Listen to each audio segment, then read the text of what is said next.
ਸਨਮਾਨਯੋਗ ਗੁਰੂ ਰੂਪ ਸਾਧ ਸੰਗਤ ਜੀਓ, ਫਤਿਹ ਕਬੂਲ ਕਰਨੇ। ਵਾਹਿਗੁਰੂ ਜੀ ਕਾ ਖਾਲਸਾ, ਵਾਹਿਗੁਰੂ ਜੀ ਕੀ ਫਤਿਹ। ਗੁਰਸਾਖੀ ਕਾ ਉਜਿਆਰਾ, ਤਾਂ ਮਿਟਿਆ ਸਗਲ ਅੰਧਾਰਾ। ਗੁਰੂ ਨੂੰ ਇੱਕ ਪ੍ਰਕਾਸ਼ ਆਖਿਆ ਗਿਆ, ਗੁਰੂ ਨੂੰ ਇੱਕ ਜੋਤ ਆਖਿਆ ਗਿਆ, ਜੋ ਅੰਧਕਾਰ ਮਿਟਾਉਣ ਦੇ ਸਮਰੱਥ ਹੈ।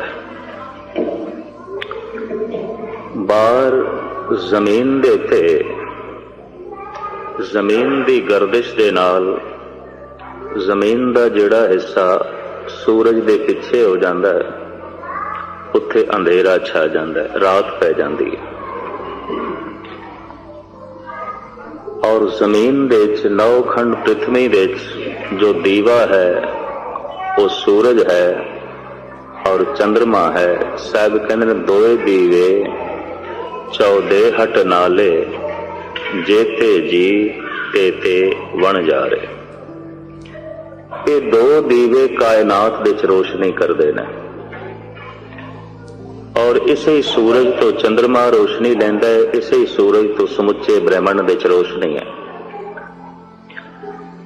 ਆਦਿ ਮਨੁੱਖ ਜਦ ਜੰਗਲਾਂ ਵਿੱਚ ਰਹਿੰਦਾ ਸੀ, ਰਾਤ ਦੇ ਅੰਧੇਰੇ ਨੂੰ ਦੂਰ ਕਰਨ ਵਾਸਤੇ, ਅੰਧਕਾਰ ਤੋਂ ਬਚਣ ਵਾਸਤੇ ਇਹਦੇ ਕੋਲ ਕੋਈ ਉਪਰਾਲਾ ਨਹੀਂ ਸੀ, ਕੋਈ ਸਾਧਨ ਨਹੀਂ ਸੀ। ਲੱਕੜਾਂ ਨੂੰ ਬਾਲ ਕੇ ਥੋੜੇ ਜਿਹਾ ਦੂਰ ਦਾ ਚਾਨਣਾ ਕਰ ਲੈਣਾ, ਬਸ ਇਸ ਢੰਗ ਨਾਲ ਇਹ ਜੀ ਰਿਹਾ ਸੀ ਤੇ ਜੰਗਲੀ ਜਾਨਵਰਾਂ ਤੋਂ ਆਪਣੀ ਰੱਖਿਆ ਕਰ ਰਿਹਾ ਸੀ। ਸਹਿਜੇ ਸਹਿਜੇ ਇਹਨੇ ਤੇਲ ਦੇ ਦੀਵੇ ਜਲਾਏ, ਲਾਲਟੈਨ ਆਈ ਔਰ ਤਰ੍ਹਾਂ ਤਰ੍ਹਾਂ ਦੇ ਹੋਰ ਸਾਧਨ ਉਪਲਬਧ ਹੋਏ ਔਰ ਮਨੁੱਖ ਨੇ ਇਸ ਬਿਜਲੀ ਨੂੰ ਪੈਦਾ ਕੀਤਾ, ਜਿਸ ਨੇ ਰਾਤ ਦੇ ਅੰਧੇਰੇ ਨੂੰ ਦਿਨ ਦੀ ਰੋਸ਼ਨੀ ਵਿੱਚ ਬਦਲ ਦਿੱਤਾ। ਬਾਹਰ ਦਾ ਅੰਧੇਰਾ ਤੇ ਮਨੁੱਖ ਨੇ ਦੂਰ ਕਰ ਦਿੱਤਾ ਹੈ, ਪਰ ਅੰਦਰ ਦੇ ਅੰਧੇਰੇ ਦੀ ਤਰਫ ਇਸ ਨੇ ਬਹੁਤਾ ਫਿਕਰ ਨਾ ਕੀਤਾ ਵੀ ਇਹ ਵੀ ਇੱਕ ਅੰਧਕਾਰ ਹੈ, ਇਹਨੂੰ ਵੀ ਮੈਂ ਦੂਰ ਕਰਨਾ। ਤੋ ਬਾਹਰ ਬੜਾ ਚਾਨਣਾ ਹੋ ਗਿਆ, ਅੰਦਰ ਅੰਧੇਰਾ ਹੈ। ਬਾਹਰ ਚਾਨਣਾ ਸੂਰਜ ਕਰਕੇ ਹੈ, ਅੰਦਰ ਚਾਨਣਾ ਹੋਵੇਗਾ ਗੁਰੂ ਕਰਕੇ। ਇਸ ਵਾਸਤੇ ਗੁਰੂ ਨੂੰ ਜੋਤ ਆਖਿਆ ਗਿਆ, ਗੁਰੂ ਜੋਤੀ। ਗੁਰੂ ਇੱਕ ਜੋਤ ਹੈ, ਗੁਰੂ ਇੱਕ ਪ੍ਰਕਾਸ਼ ਹੈ, ਗੁਰੂ ਇੱਕ ਨੂਰ ਹੈ। ਗੁਰੂ ਦੇ ਅਖਰੀ ਅਰਥ ਵੀ ਇਹੀ ਬਣਦੇ ਨੇ। ਗੋ ਕਹਿੰਦੇ ਨੇ ਅੰਧਕਾਰ ਨੂੰ ਔਰ ਰੂਹ ਕਹਿੰਦੇ ਨੇ ਪ੍ਰਕਾਸ਼ ਨੂੰ। ਅੰਧੇਰੇ ਨੂੰ ਦੂਰ ਕਰਕੇ ਜੋ ਰੋਸ਼ਨੀ ਕਰ ਦਿੰਦਾ ਹੈ, ਜੋਤ ਕਰ ਦਿੰਦਾ ਹੈ, ਚਾਨਣਾ ਕਰ ਦਿੰਦਾ ਹੈ, ਉਹਨੂੰ ਕਹਿੰਦੇ ਨੇ ਗੁਰੂ। ਗੁਰੂ ਦੀ ਬਹੁਪੱਖੀ ਮਹਿਮਾ ਗੁਰੂ ਗ੍ਰੰਥ ਸਾਹਿਬ ਜੀ ਮਹਾਰਾਜ ਵਿੱਚ ਦਰਜ ਹੈ। ਸੂਰਜ ਕਿਤਨੀ ਹੀ ਰੋਸ਼ਨੀ ਜ਼ਮੀਨ ਤੇ ਸੁੱਟੇ, ਪਰ ਦਿਲ ਵਿੱਚ ਚਾਨਣਾ ਨਹੀਂ ਕਰ ਸਕਦਾ। ਮਨੁੱਖ ਨੂੰ ਸੱਚ ਤੇ ਝੂਠ ਦਾ ਪਤਾ ਨਹੀਂ ਚੱਲਦਾ, ਸਹੀ ਤੇ ਗਲਤ ਦਾ ਪਤਾ ਨਹੀਂ ਚੱਲਦਾ। ਉਹ ਗੁਰੂ ਜੋਤ ਕਰਕੇ ਹੀ ਪਤਾ ਚਲੇਗਾ। ਜਿਵੇਂ ਜ਼ਮੀਨ ਦਾ ਜਿਹੜਾ ਹਿੱਸਾ ਪਿੱਠ ਤੇ ਆ ਜਾਂਦਾ ਹੈ, ਸੂਰਜ ਦੀ ਰੋਸ਼ਨੀ ਉੱਥੇ ਨਹੀਂ ਪਹੁੰਚਦੀ। ਜਿਹੜਾ ਵੀ ਗੁਰੂ ਤੋਂ ਬੇਮੁਖ ਹੁੰਦਾ ਹੈ, ਮਨਮੁਖ ਹੁੰਦਾ ਹੈ, ਗੁਰੂ ਦੀ ਜੋਤ ਦਾ ਪ੍ਰਕਾਸ਼ ਉੱਥੇ ਨਹੀਂ ਹੁੰਦਾ। ਗੁਰੂ ਦਾ ਚਾਨਣਾ ਉਸ ਹਿਰਦੇ ਤੱਕ ਨਹੀਂ ਪਹੁੰਚਦਾ। ਔਰ ਇਹ ਗੁਰੂ ਦਾ ਜੋ ਚਾਨਣਾ ਹੈ, ਸਾਹਿਬਾਂ ਦੀ ਬਾਣੀ ਦਾ ਫੈਸਲਾ ਹੈ, ਇਸ ਤੋਂ ਕਰੋੜਾਂ ਸੂਰਜ ਕੁਰਬਾਨ ਕੀਤੇ ਜਾ ਸਕਦੇ ਨੇ। ਕਾਰਨ ਕਿ ਜਿੰਨੇ ਚਿਰ ਤੱਕ ਮਨ ਵਿੱਚ ਚਾਨਣਾ ਨਹੀਂ ਆਉਂਦਾ, ਦੁੱਖ ਤੇ ਸੰਤਾਪ ਬਣਿਆ ਹੀ ਰਹਿੰਦਾ, ਵਿਪਤਾ ਬਣੀ ਰਹਿੰਦੀ ਹੈ। ਇਹ ਸੂਰਜ ਇੱਕ ਨਹੀਂ, ਭਾਵੇਂ ਕਰੋੜਾਂ ਵੀ ਚੜ ਪੈਣ ਤਾਂ ਵੀ ਜ਼ਿੰਦਗੀ ਦੇ ਮਸਲੇ ਹੱਲ ਨਹੀਂ ਕਰ ਸਕਦੇ। ਇਸ ਵਾਸਤੇ ਸਾਹਿਬਾਂ ਦੀ ਬਾਣੀ ਨੇ ਸਪਸ਼ਟ ਕਹਿ ਦਿੱਤਾ, ਜੇ ਸੋ ਚੰਦਾ ਉਗਵੇ ਸੂਰਜ ਚੜੇ ਹਜ਼ਾਰ, ਇਤੇ ਚਾਨਣ ਹੁੰਦਿਆਂ ਗੁਰ ਬਿਨ ਘੋਰ ਅੰਧਾਰ। ਇਹ ਘੋਰ ਅੰਧਾਰ ਮਨੁੱਖ ਦੀ ਦੁਨੀਆ ਵਿੱਚ ਬਹੁਤ ਵਧਿਆ ਹੈ। ਕਾਰਨ ਮਨੁੱਖ ਗੁਰੂ ਤੋਂ ਟੁੱਟਿਆ, ਗੁਰ ਜੋਤੀ ਤੋਂ ਟੁੱਟਿਆ।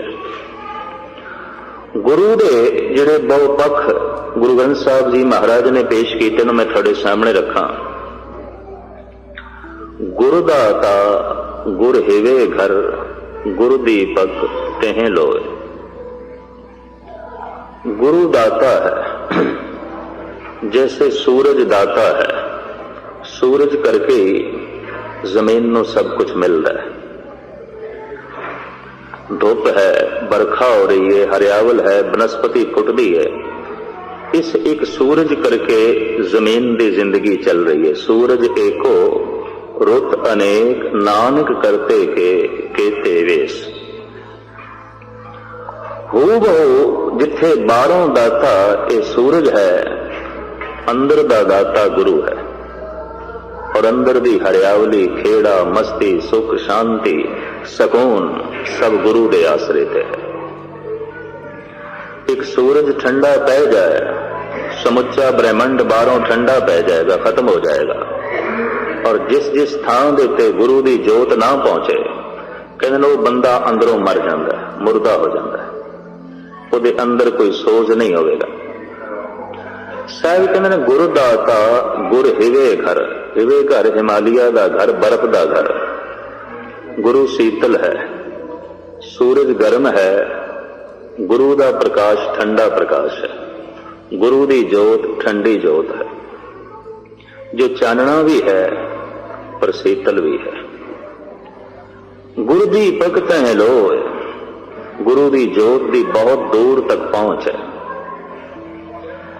फिर साहब ऐसा भी कहते हैं कि नानक गुरु बिन मन का ताक न उगड़े, अवर न कूंजी हथ। जिथे आत्म ज्योति का प्रकाशमान है, उत्थे एक दरवाजा है, जिसका लंबा चौड़ा खुलासा मैं थोड़े सामने किया है। 10वां द्वार दरवाजा बंद है। नानक गुरु बिन मन का ताक न उगड़े, अवर न कूंजी हथ। इस दरवाजे नूं ताला लगे है, जिहदी चाबी कुंजी गुरु कोल है। अवर न कूंजी हथ। असी अपनी सियाणप नाल इस ताले नूं नहीं खोल सकते। मनुख कितना ही सियाणा हो जाए, पंडित हो जाए, विद्वान हो जाए, जैसे लोकी चतराइयां थां थां ते जाहिर करदे ने, इन्हां चतराइयां दे नाल इह ताला नहीं खुलण लगा और दरवाजा बंद रहेगा। और आत्म प्रकाश तक पहुंचना बड़ी औखी गल होवेगी। साहब कहते ने एक कुंजी गुरु कोल है।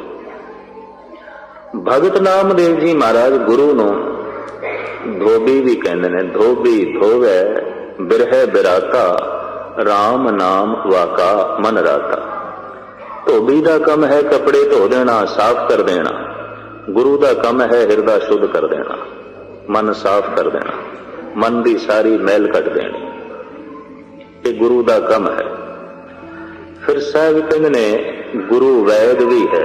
मेरा वैद गुरु गोबिंदा, हर हर नाम औखद मुख देवे, काटे जम की फंदा। वो जमा दे फंदे कट देंदा, विपता और अंदरूनी कलेश नूं मार देंदा। हरि नाम की औषधि दे के इस वास्ते वैद है, गुरु वैद है। हुण निक्की जी मैं बेनती करा, गुरु एक जोत है।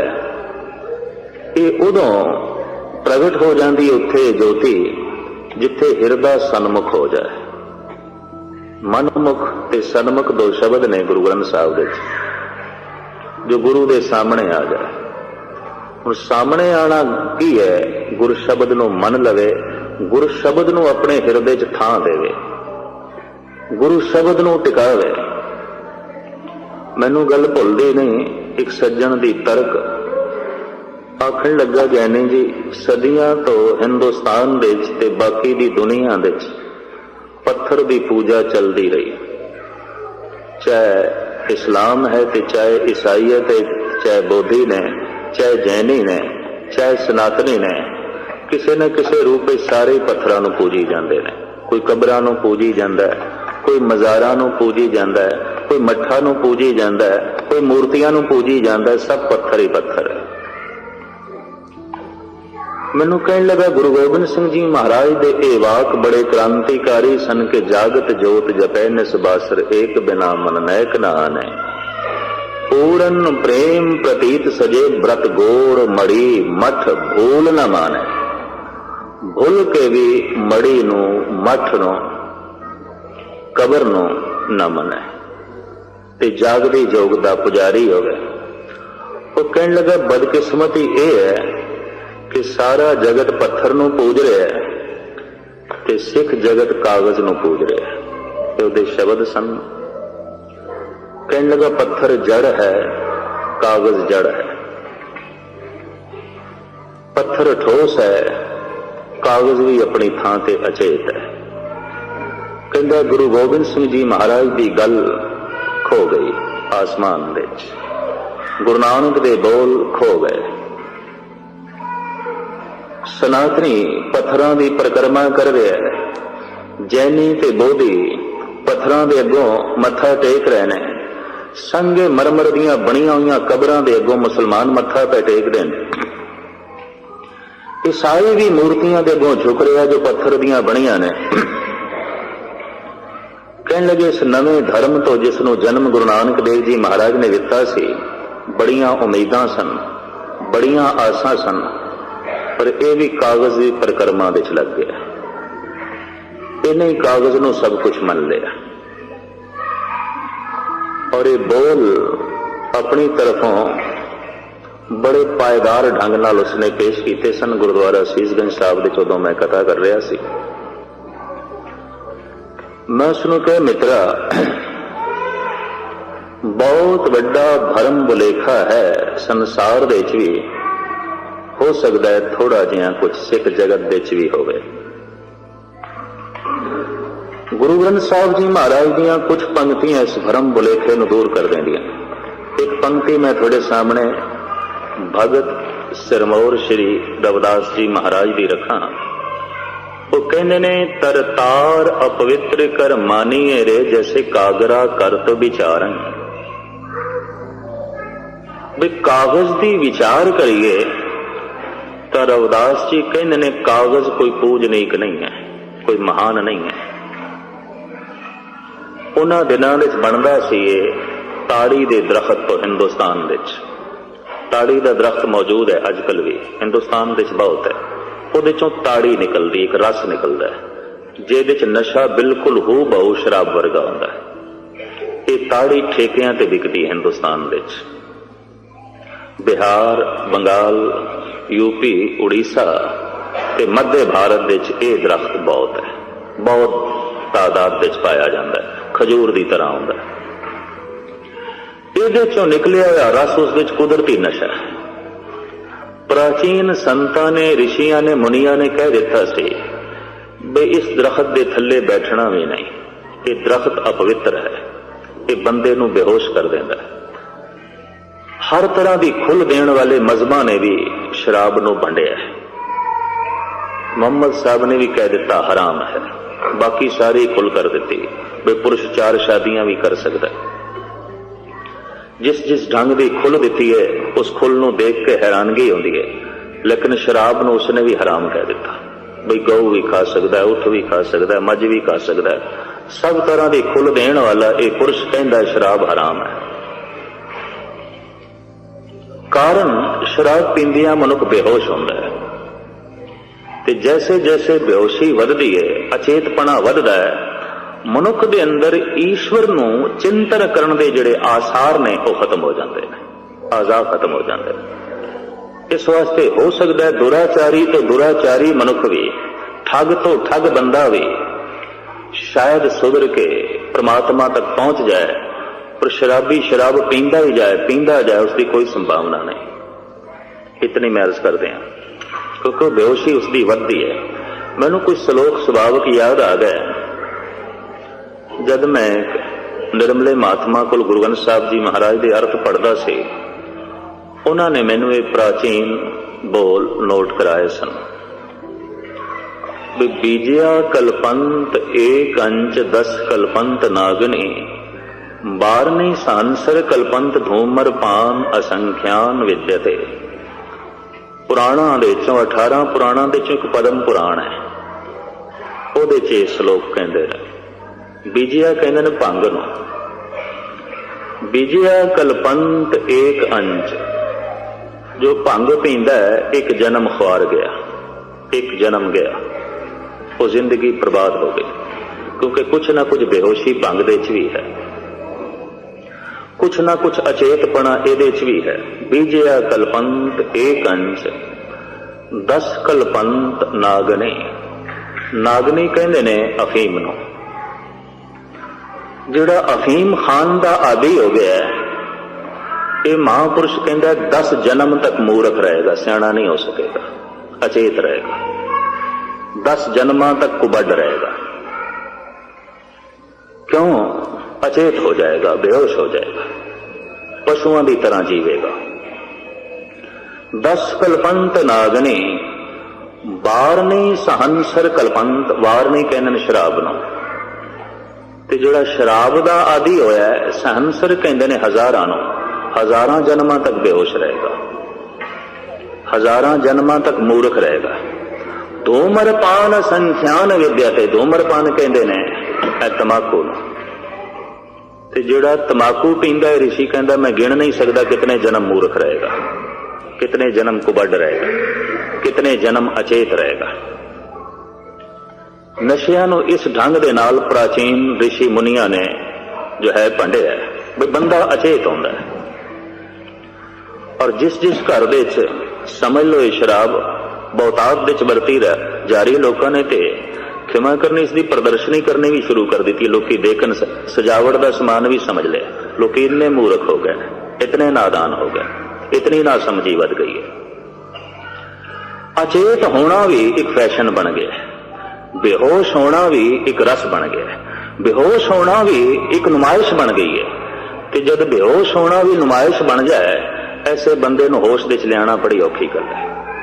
क्योंकि बेहोशी उसदा सन्मान है, बेहोशी उसकी इज्जत है, अचेतपना ही उसका मान ते सन्मान है। तो वार नहीं सहनसर कल्पंत धूम्रपान असंख्यान विद्यते। इस संबंध में मैं 5-10 श्लोक उन्हां महापुरुषों तो पढ़े सन, नोट किए सन, याद किए सन। हैरान होया कि प्राचीन ऋषि मुनि इस ढंग नाल सोचते रहे हैं। गुरु ग्रंथ साहब जी महाराज विच बहुत कुछ हवाले ने, पर इस वक्त जो कुछ मैं कहना चाहता उस थां तो ना तिड़का। अर्ज मैं ये कर रहा सी कि मोहम्मद साहब ने भी कह दिता शराब हराम है, और जो पी रहा है जिंदगी हराम गई, जिंदगी व्यर्थ गई, जीवन व्यर्थ गया। हर तरह की खुल इसने दे दी बई पशुओं विचों कोई पशु खा सकते हो, 4 शादियां पुरुष कर सकता है। जन्नत विच भी की है जिहड़े लालच दिते गए ने, वो भी कोई बहुत उच्ची गल नहीं। बहिश तो हूरो गिलमा इवजे तायत, मैं ना मानूंगा इन्हीं बातों से ए वाइज ज़ईफ ईमान होता है। इकबाल भी कहता है ए मौलवी, जिहड़ी जन्नत तू मेरे सामने रखदा पिया, अगर ये बिना नमाज पढ़िया भी मैनू मिले, मैनू कबूल नहीं, मैनू प्रवान नहीं। इते ईमान कमजोर होंदा है, इते धर्म कमजोर होंदा है। बई उत्थे अंगूरी शराब दे चश्मे ने, उत्थे हूरां ने, कहंदे यही कुछ नमाज नाल मिलदा है ते मैनू नमाज पढ़न दी लोड़ ही नहीं। इते धर्म कमजोर होंदा है।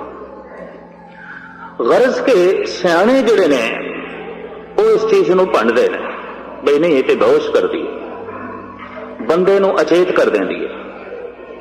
और वो सिलसिला जिहदे नाल बंदा रब दा नां जप सकदा है, प्रभु दा चिंतन कर सकदा है, वो सारे दा सारा जिहड़ा सिलसिला है अचेत हो जाता है।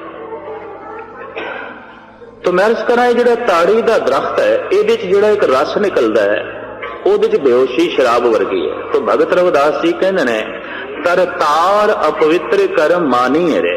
ताड़ी दा दरख्त अपवित्र करके मनिया जाता, अपवित्र है।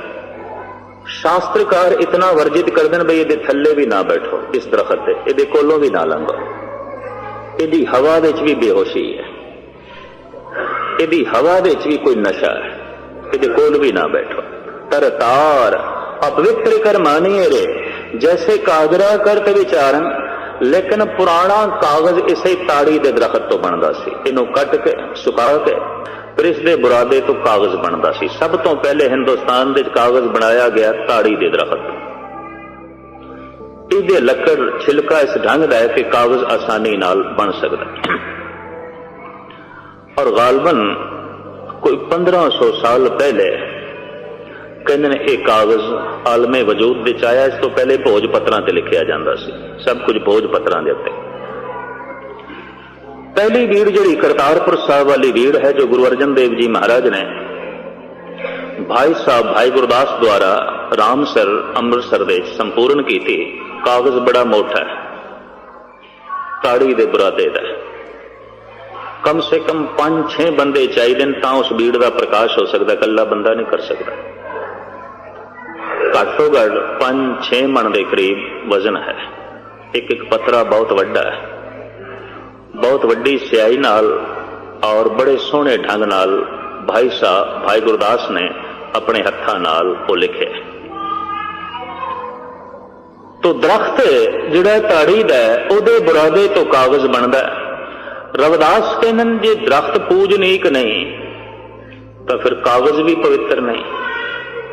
तर तार अपवित्र कर मानिए रे, जैसे कागरा करत विचारन। कागज की विचार करिए तो कागज भी कोई पूजनीक चीज नहीं है, पर भगत भगौत लिखिए तैं ऊपर पूजिए कर नमस्कार। उस अपवित्र कागज देते जब भगवत की महिमा लिख दी जाती है, रब का नाम लिख दिता जाता है, रविदास कहने वो पूजनीक बन जाता है। कागज नूं कौन मत्था टेकदा है? रब के नाम नूं मत्था टेकदे हैं। जब मैं उसनूं कहा बई थानू भुलेखा है, सी कागज के पुजारियां 1430 सफे की भीड़ होवे, शब्द एक भी ना लिखा होवे, सिख नहीं मत्था टेकेगा, चाहे सोने की पालकी क्यों ना प्रकाश होवे। सिख शब्द का पुजारी है, सिख ज्ञान का पुजारी है, ते ज्ञान शब्दों दे विच है, ज्ञान अखरां दे विच है। अखरी नाम, अखरी साला, अखरी ज्ञान, गीत गुण गा, अखरी लिखण, बोलण बाण, अखरां सिर, संजोग वखाण। तो ये सब कुछ अखरां दे उत्ते ही मुनस्सर है। और मनुख की दुनिया दे चो अखर खो जान, सारा जिहड़ा विकास है वो सब का सब रुक जाएगा, सारी तरक्की रुक जाएगी।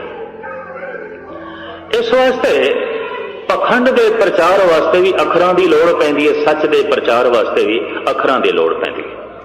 ते जिन्हां अखरां दे विच निरा संसार का ज्ञान है उन्होंने कहते हैं शब्द, ते जिन्हां अखरां दे विच करतार का ज्ञान है उन्होंने कहते हैं गुर शब्द। ये सिरमौर शब्द है, ये गुरु का शब्द है, आम शब्द नहीं है, आम बोल नहीं है। ये परमात्मा का ज्ञान है, ये ईश्वर का ज्ञान है, ये रब्बी ज्ञान है। हुण कोई बंदा सिंघासन ते बैठा होवे ते गुरु होने का दावा करे ते उहदे ते चौर भी हो रही होवे, जैसे कि हैगे ने इस वक्त, ते वो कुछ बोल रहे होवे, ते सवाल ये पैदा होंदा है हिरदे विच उपदेश नूं वसावांगे कि उपदेशक नूं।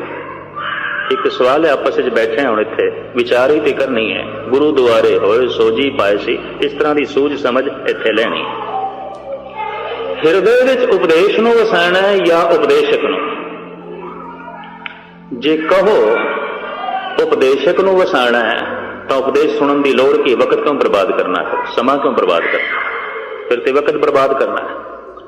ते जे कहो उपदेश नूं थां देनी है ते उपदेश नाल ही हिरदा बदलदा है, तो फिर उपदेश वड्डा है, उपदेशक नहीं वड्डा। फिर उपदेश महान है, उपदेशक महान नहीं। सत्कार है उस घड़े का जिहदे चों पानी पीता गया, सत्कार है। भाई साहब भाई गुरदास जी ने एक इशारा बड़ा सोहना किया, कहते रेगिस्तान के टिब्बियां दे चों एक बंदा जिहदा रोम रोम त्रिहाया है, प्यासा है, लंघिया जा रहा है, पानी की मंग है, पानी किधरे है नहीं। हुण सहरा दे च रेत दे च पानी कित्थे? सैकड़े मील तक रेत ही रेत, मायूस है, उदास है। दूर उसनों दो दरख्त दिस पे, लंबे चौड़े सहरा दे च जिहड़े दो दरख्त किधरे दिस पे ने, इनू अरबी दे च कहंदे नखलिस्तान। बई इत्थे नखलिस्तान है, इत्थे पानी जरूर होगा, वरना सैकड़े मील तक जिथे रेत के टिब्बे ने पानी है कोई नहीं।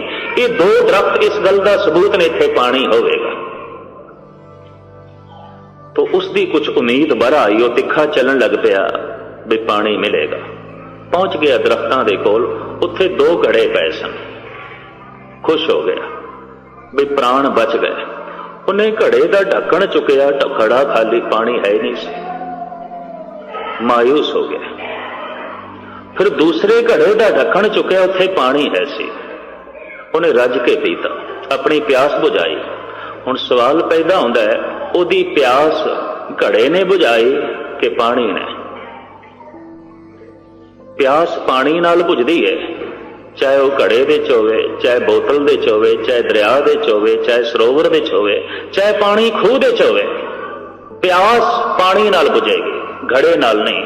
ਇੱਕ ਬੰਦਾ ਕਹਿੰਦਾ ਮੈਂ ਦਰਿਆ ਤੋਂ ਆਪਣੀ ਪਿਆਸ ਬੁਝਾਈ ਹੈ, ਕਿੱਥੇ ਦਰਿਆ ਵਿੱਚ ਪਾਣੀ ਨਾ ਹੋਵੇ, ਸੁੱਕੇ ਦਰਿਆ ਵੀ ਤੇ ਹੁੰਦੇ ਨੇ, ਫਿਰ ਕਿਸ ਤਰ੍ਹਾਂ ਪਿਆਸ ਬੁਝਾਓਗੇ?